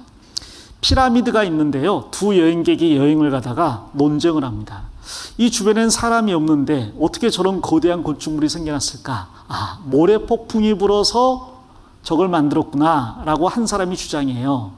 그런 사람은 잘 돌봐줘야 됩니다. 그럴 리는 없어요. 그래서 또 다른 사람이 이야기하기를 어떻게 모래 폭풍이 저걸 우연히 만들겠는가? 우리가 사람은 못 봤지만 분명 사람이 만들고 여기를 떠났겠지. 누가 맞아요? 전자예요? 후자예요? 후자가 맞는 거죠. 가까이 가봤더니 알지 못하는 글들이 새겨져 있어요. 지금 안 쓰는 글이지 않는가? 그러니 이것은 우연히 모래폭풍이 생긴 거야. 지금은 안 썼지만 옛날에는 이런 글자를 사람들이 썼겠지. 전자가 맞아요? 후자가 맞아요? 후자가 맞는 거죠. 이스터 섬에 석상이 있습니다. 그런데 문제는 이스터 섬에 사람이 거의 안 살아요. 누가 이걸 만들었을까? 그래서 사람들이 이야기합니다. 외계인이 방문해서 이걸 만들고 왔을 거야. 그럴 리가 있는가? 사람들이 옛날에 여기 살았고 그 사람들이 이 석상을 만들다가 무슨 일로 섬을 떠났겠지. 전자가 맞을 것 같아요? 후자가 맞을 것 같아요? 역시 후자겠죠. 어떤 정원에 갔더니 이런 나무가 있어요. 지구상에 나무가 많다 보니까 이런 희한한 나무도 있네 참. 그랬더니 어떤 사람이 아니 이게 우연히 생겨났겠는가? 정원사가 이렇게 다듬었겠지. 아니 정원사가 없는데 무슨 정원사 이야기를 하는가? 나무는 저절로 자라는 법일세. 그러니 이런 나무도 한 그루쯤은 있는 거겠지. 아니 정원사가 있다니까. 더 들어가 봤더니 이런 나무가 있어요. 거 보게 분명 정원사가 있는데 솜씨가 아주 훌륭한 것 같아. 아니 나무는 저절로 자라니까 이렇게 자랄 수도 있지 않은가? 아니지. 그래도 정원사가 있어야지. 더 깊이 가봤더니 이제 점점 점입 가경 놀라운 정원이 나타납니다. 이 모든 걸 보면서 한 사람은 끝까지 정원사를 지금까지 만나지 못했는데 무슨 정원사 타령이야. 이건 전부 저절로야. 식물이 자라다 보면 이럴 수도 있어. 아니 분명히 훌륭한 솜씨를 지닌 정원사가 있어. 좋아, 그럼 저녁까지 기다려보세. 만일 저녁까지 정원사가 안 나타나면 정원사는 없는 거야 하고 저녁까지 기다렸어요. 근데 정원사가 안 나와. 거봐 정원사는 없어 하고 한 사람은 돌아갔어요. 다른 한 사람은 내가 오늘 저녁 정원사를 못 만났지만 분명 정원사는 있어. 누가 맞을까요? 두 번째 후자가 맞을 겁니다. 우리는 그 솜씨를 통해서 훌륭한 정원사가 있다는 걸 알 수가 있어요. 자, 이 정원보다 더 훌륭한 게 우주와 지구와 동물과 식물들이죠. 그 모든 게 저절로 생겨났다고? 그건 불가능합니다. 여기 스티븐 호킹이라든지 로저 펜로즈 교수는요, 이 모든 게 우연일 거라고, 그 가능성은 너무 낮지만 우연일 거라고 생각했습니다. 혹은 스티븐 호킹 같은 박사는 외계인이 만들었을 거라고 생각을 했어요. 아니 외계인을 믿기보다 하나님이 만들었다고 믿으시죠. 하나님이 만들었다고 믿으려면 하나님을 섬겨야 되는데 그건 싫어. 그러니까 외계인이 만들고 가버렸다라고 이야기하는 거죠. 자, 그러나 분명한 것은 하나님이 만드신 겁니다. 그리고 하나님이 만들었다는 증거들이 이 만드신 만물에 분명히 보여 나타난다고 해요. 여기 하나님께서 이 우주와 지구를 만들었다는 것을 드러내주는 성경 구절들이 있는데 그것만 좀 정리하고 마무리하겠습니다. 자, 옛날 사람들은 우주가 뱀이 또아리를 틀고 보호하고 있다거나 지구가 있고 태양이 지구 주위를 돈다거나 혹은 하늘 천장에 기둥이 있다거나 이런 생각들을 했어요. 근데 놀랍게도 이사야 40장은 2700년 전에 기록된 성경인데 이사야 40장에 이런 말씀이 있습니다. 그는 땅 위 궁창 위에 앉으시나니. 근데 궁창이라고 쓰여진 단어가 히브리어에는 후그인데 후그란 말은 둥근 천정이란 뜻이에요. 바로 이런 걸 이야기합니다. 지구가 둥글고 그 위에 하나님이 앉아 계시다는 이야기예요. 근데 사람이 지구가 둥근 것은 안지 그렇게 오래되지 않았어요. 그걸 입증한 건 약 500년 전에 마젤란이라는 항해사가 같은 방향으로 항해를 했다가 재출발점으로 돌아온 데서 입증이 됐거든요. 약 500년 전이에요. 눈으로 확인한 것은 지금부터 약 50여 년 전입니다. 우주로 나가서 지구를 본 건 한 50여 년밖에 안 되는 거예요. 근데 2700년 전 성경에 지구가 둥글다라고 말씀하고 있거든요. 더 놀랍게도 3500년 전 기록된 욥기에는 그는 북편 하늘을 허공에 펴시며 땅을 the earth, 지구라고 했는데 지구를 공간에 뭐라고요? 다시며 매달아 놨다고 했습니다. 영어에는 hanged or suspend라고 되어 있거든요. He suspended the earth of nothing. 아무것도 없는 것 위에 지구를 suspend, 매달아 놨다 그랬는데 정말로 지구는 공중에 떠 있어요. 매달려 있습니다. 3500년 전 욥이 이걸 어떻게 알았겠어요? 이건 지구를 만드신 하나님만이 하실 수 있는 말씀입니다. 또 욥기에는요, 이 지구 안에 불덩어리가 뒤집어진다는 말씀을 하고 있거든요. 근데 사람들은 지구 속에 불덩어리가 있다는 상상을 할 수가 없잖아요. 아이들한테 물어보면 땅 속에 뭐 있냐 그러면 어떤 애는요 흙이요, 돌이요, 물이요, 어떤 애는 지렁이요, 두더지요, 이런 이야기 하더라고.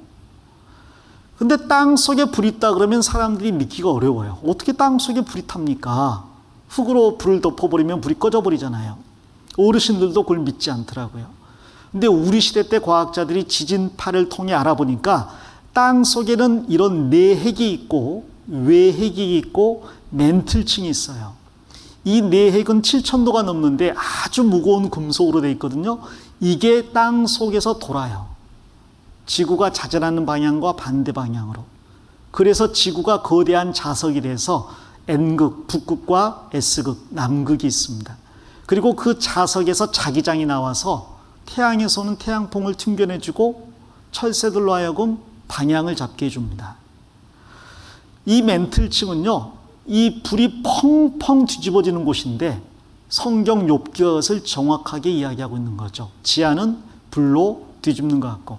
이게 언제 말씀입니까? 3500년 전 말씀이에요. 여섯 번째로 이 사람은 매튜 마울이라는 사람인데 바다의 일생을 바친 바다사나이입니다. 바다에 대해서는 거의 그 당시에 최고의 지식을 가진 사람이에요. 이 사람이 병원에 입원해 있는데 아들이 성경책을 읽어줬거든요. 시편 8편에 보니까 공중의 새와 바다의 오족과 해로, 즉 바다의 길로 다니는 것이니이다. 바다의 길이 있대요. 땅에는 길이 있는데 무슨 바다의 길이 있어? 이 마울이라는 사람이 바다에 평생을 보낸 사람이라 하나님이 바다의 길이 있다고 했으니 분명히 있을 거야. 내가 병에서 나오면 바다의 길을 찾아야지. 그리고 이 사람이 정말 바다의 길을 찾아내서 그 지도를 만든 사람이에요. 그것을 해도라고 하죠.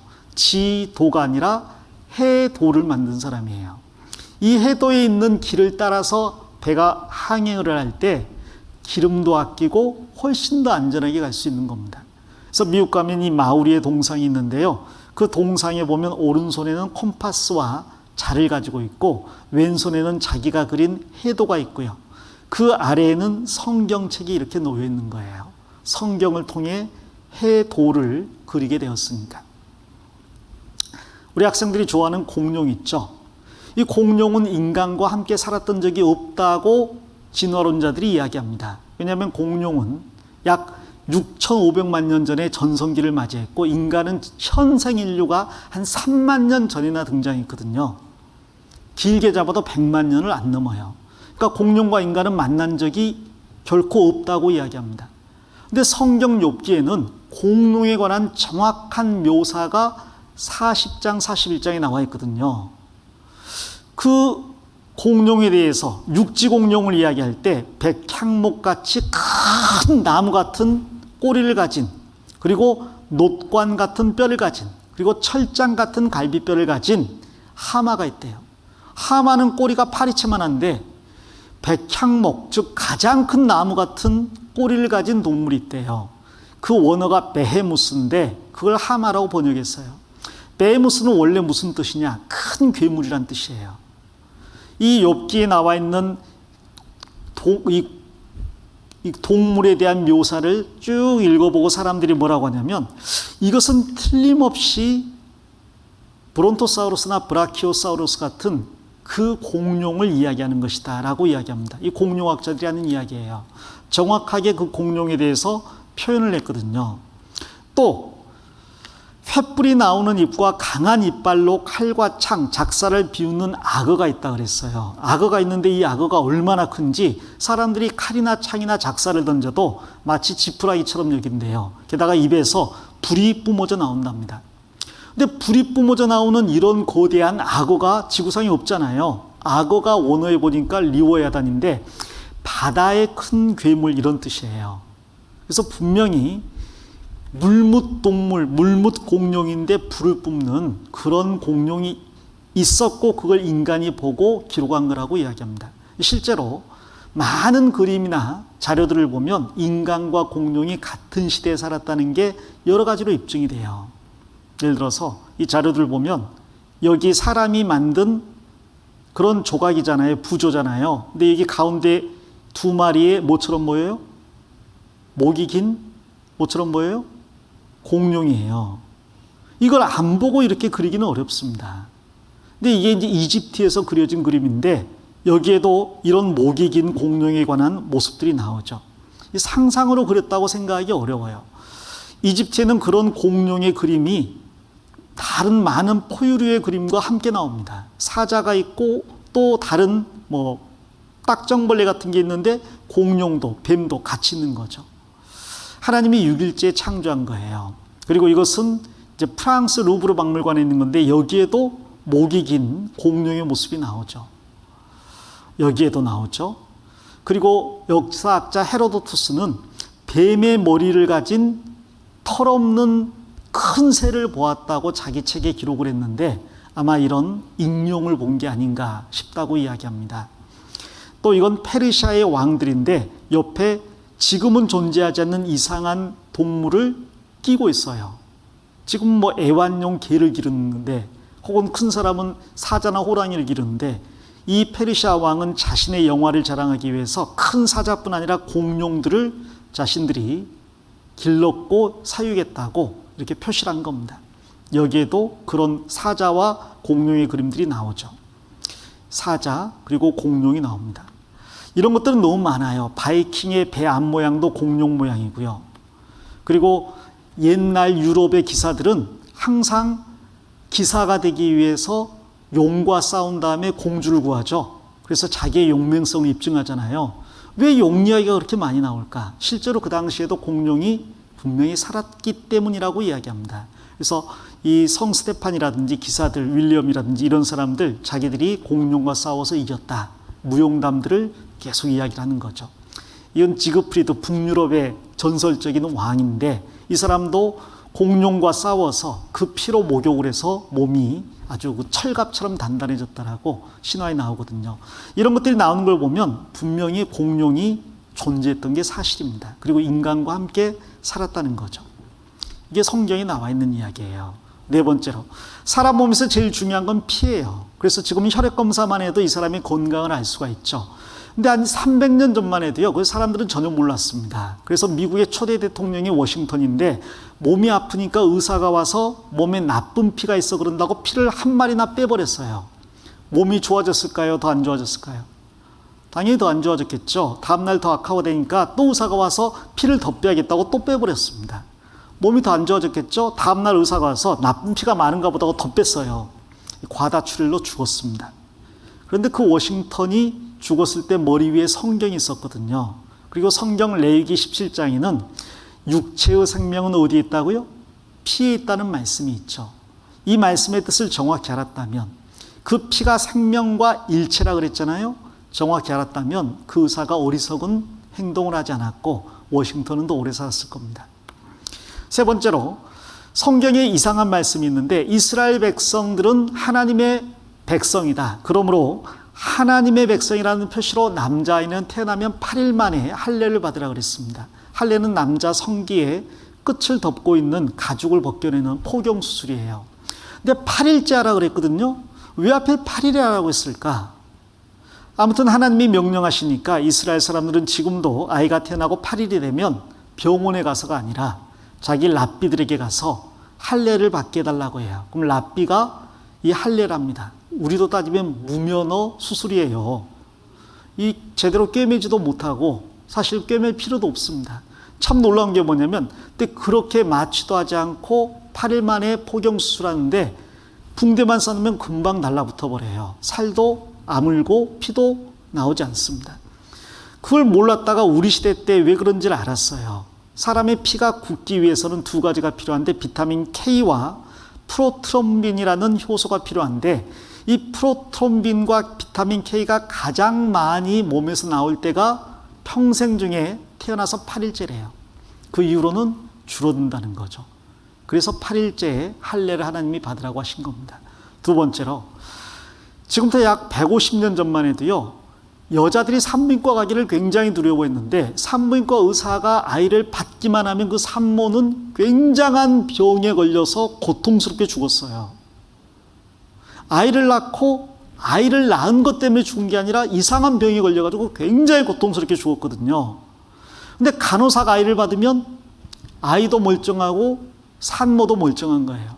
그래서 병원 가서 산모들이 제발 간호사가 제 아이를 받게 해주세요 하고 사정을 했거든요. 의사가 받으면 아이도 잘 죽고 산모도 잘 죽는 거야. 왜 그럴까 하고 한 의사가 궁금증을 가지고 연구를 했습니다. 차이가 뭘까 보니까, 간호사는 하루에 1명이나 많아야 2명의 아이를 받아요. 의사는 하루에 10명 이상의 아이를 받습니다. 차이가 뭘까 봤더니, 이쪽에서 아이 받고 난 다음에 피 고름이 묻은 손으로 저쪽에 가서 또 아이를 그대로 받는 거예요. 손을 씻지 않고. 이것만이 유일한 차이기 때문에 혹 피나 고름 안에 우리가 모르는 어떤 좋지 못한 게 있지 않을까 이 생각을 한 거예요. 그래서 한 아이를 받은 의사는 반드시 손에 묻은 피와 고름을 비누로 깨끗이 씻어내고 다음 아이를 받게 했습니다. 자, 그랬더니 대부분의 의사들이 의사를 모욕한다고 그 사람을 왕따 취급을 했어요. 의사의 손에 묻은 피와 고름은 신성한 건데 그걸 씻어내라니. 이 말도 안 되는 주장을 하는 제멜 바이스라는 젊은 의사를 의료계에서 퇴출시켜야 된다. 쫓아내버렸어요. 쫓아냈을 뿐 아니라 정신병자라고 몰아가지고 병원에 가둬버렸습니다. 결국 제멜 바이스라는 의사는 정신병원에서 비참하게 죽었거든요. 그런데 우리 시대 때 뭘 알게 됐냐면, 실제로 사람 몸에서 나오는 피나 고름 안에는 미세한, 우리가 볼 수 없는 세균이 있다는 거죠. 그리고 그 세균을 없앨 수 있는 제일 좋은 방법은 흐르는 물에 손을 깨끗이 씻는 겁니다. 그 사실을 우리 시대 때 알아내서 지금 의사들은 전부 수술하기 전에 깨끗이 손을 씻어요. 그래서 병원균 감염이 안 생기는 거죠. 놀랍게도 이 말씀이 3,500년 전 기록된 레위기에 그대로 기록되어 있습니다. 유출병, 피가 흐르는 병이 있는 자는 뭘로 손을 씻으라고요? 물로 손을 씻으라고. 만약 씻지 않고 누구든지 만지면 어떻게 된다고요? 부정해진다고요. 그 사람과 만짐을 당한 사람이 다 부정해지는 거예요. 유출병 있는 자의 만진 질그릇은 흙으로 만든 그릇인데 병원균이 스며들 수 있거든요. 그래서 깨버리라 그랬습니다. 다시 재활용 불가. 그러나 나무로 잘 만들어진 것은 물로 씻으라 그랬어요. 그럼 깨끗해진다. 그런 옷을 빨고 무슨 물? 흐르는 물에 몸을 씻을 것이요. 그리하면 정하리니. 고인물이에요? 흐르는 물이에요? 흐르는 물이에요. 고인물 속에 여전히 병원균이 담겨 있기 때문에. 이 말씀대로 유대인들은 지금도 부지런히 흐르는 물에 손을 씻기 때문에 유대인들에게는 세균 감염과 관련된 병이 잘 안 생깁니다. 근데 그걸 몰랐던 불과 150년 전의 의사들은 그 때문에 많은 산모와 많은 아이들을 죽게 만든 거죠. 이게 이 사람이 1865년에 죽었으니까 불과 지금부터 150년 전이잖아요. 그때만 해도 세균에 대해서 전혀 몰랐던 거예요. 근데 성경은 3500년 전에 이 말씀이 있잖아요. 지금 손을 자주 씻죠. 자, 그리고 마지막 성경에 보면요, 전염병을 가진 사람이 있어요. 이 사람이 전염병에 해당하는 병을 앓는다고 제사장이 진단을 하면 하나님이 어떻게 하라고 했냐면 그 사람은 격리시키라고 그랬습니다. 진 안에서 못 산다. 아내나 자식도 같이 있으면 안 된다. 진 밖으로 내보내서 혼자 살게 해라. 그리고 음식만 갖다 주라고 했어요. 만약 이 사람이 사람들이 많은 곳으로 나오려면 어떻게 해야 되느냐? 반드시 손에 있는 옷으로, 옷소매로 입을 가리라고 했습니다. 그 다음에 뭐라고 하라고 했냐면 부정하다 부정하다 하고 외쳐서 사람들을 자기로부터 떨어지게 해라. 사회적 거리를 두게 하라 그랬어요. 근데 그 모든 일이 지금 우리가 하고 있는 일입니다. 이 코로나 시대 때 감염병이 생겼기 때문에 그 사람은 격리를 시켜버립니다. 가족도 못 만나요. 그리고 사람들이 있는 데 나오려면 사람들로부터 떨어질 수 있게 거리를 두게 합니다. 마스크를 쓰게 합니다. 이건 우리 시대 때 우리가 하고 있는 일인데 성경 레위기 13장에 이 전염병을 가진, 문둥병 같은 전염병을 가진 환자는 윗입술을 가리고 외치기를 부정하다 부정하다 해서 사람을 멀리 떠나보내라는 거죠. 그 사람은 부정하기 때문에 혼자 살아야 된다. 진 밖에 살아야 된다. 격리시키라는 거예요. 우리 시대 때 이 감염병에 대해서 아니까 우리가 사람을 격리시키지, 불과 몇백 년 전만 해도요, 유럽에서 패스트가 퍼졌을 때, 흑사병이라고 하는데, 이 흑사병이 퍼졌을 때 이 죽은 시체를 끌어안고 통곡을 했어요. 얼마 안 지나서 이 사람도 죽어요. 그럼 그 사람들 또 끌어안고 통곡을 합니다. 다 죽어요. 이 가족이 죽으니까 매장을 해야 되는데 매장을 적절하게 못하고 그냥 시체를 구덩이에다 집어 던져놓는 거예요. 계속 퍼져요. 유럽 인구 3분의 1이 죽었습니다. 근데 유대인들은 안 죽었어요. 왜? 격리를 시켰거든요. 하나님 말씀대로. 우리가 지금 하고 있는 일, 비누로 흐르는 물에 손을 씻고 기침할 때 입을 가리고 마스크를 쓰고 그리고 병원균이 있는 사람은 격리시키는 것. 우리가 알고 있는 가장 좋은 백신이에요. 근데 성경은 3500년 전에 이 말씀을 하십니다. 이걸 어떻게 알았을까요? 바로 하나님께서 이 모든 것을 만드셨기 때문입니다. 자, 이건 다음 시간에 제가 말씀을 드리고요. 이 하나님이 모든 걸 만드셨다면 인간을 만드신 분도 누구예요? 하나님이에요. 그럼 그 하나님께서 인간을 만드셨다면 창조주가 되시는 게 분명한 거죠. 그 창조주 하나님이 살아계시는데 우리는 그 창조주 하나님을 올바로 알고 그분과 올바른 관계를 맺는 게 첫 번째 문제가 되는 겁니다. 그 하나님 앞에 내가 피조물임을 인정하고 하나님의 뜻대로 구원받는 게 내가 해야 될 첫 번째 일이 되는 거예요. 안타깝게도 많은 사람들이 지금까지 이 사실을 모르고 사람은 동물에서 진화되었을 뿐이다라고 이야기하는 거죠. 이제 우리는 분명하게 알아야 됩니다. 하나님은 창조주니까 이 모든 것에 대해서 수천 년 전에 말씀하실 수 있는 거예요. 창조주 하나님이 계십니다. 그분이 나도 만드셨습니다. 그러면 그분과 바른 관계를 맺어야 됩니다. 기도하겠습니다. 하나님 감사합니다. 오늘부터 한 주일간 우리 중등부 학생들을 대상으로 하나님의 말씀을 전하는 여름 성경 강연의 학예 수양일을 허락해 주심에 감사드립니다. 비록 함께 모여서 말씀을 배우지는 못하지만 우리 있는 자리에서 이 말씀을 듣고 하나님을 알며 예수님의 사랑을 받아들일 수 있게 도와주시옵소서. 내일도 주님께서 은혜 가운데 인도해 주시기를 간절히 원하며 우리를 사랑하시는 예수님 이름 받들어 기도드립니다. 아멘.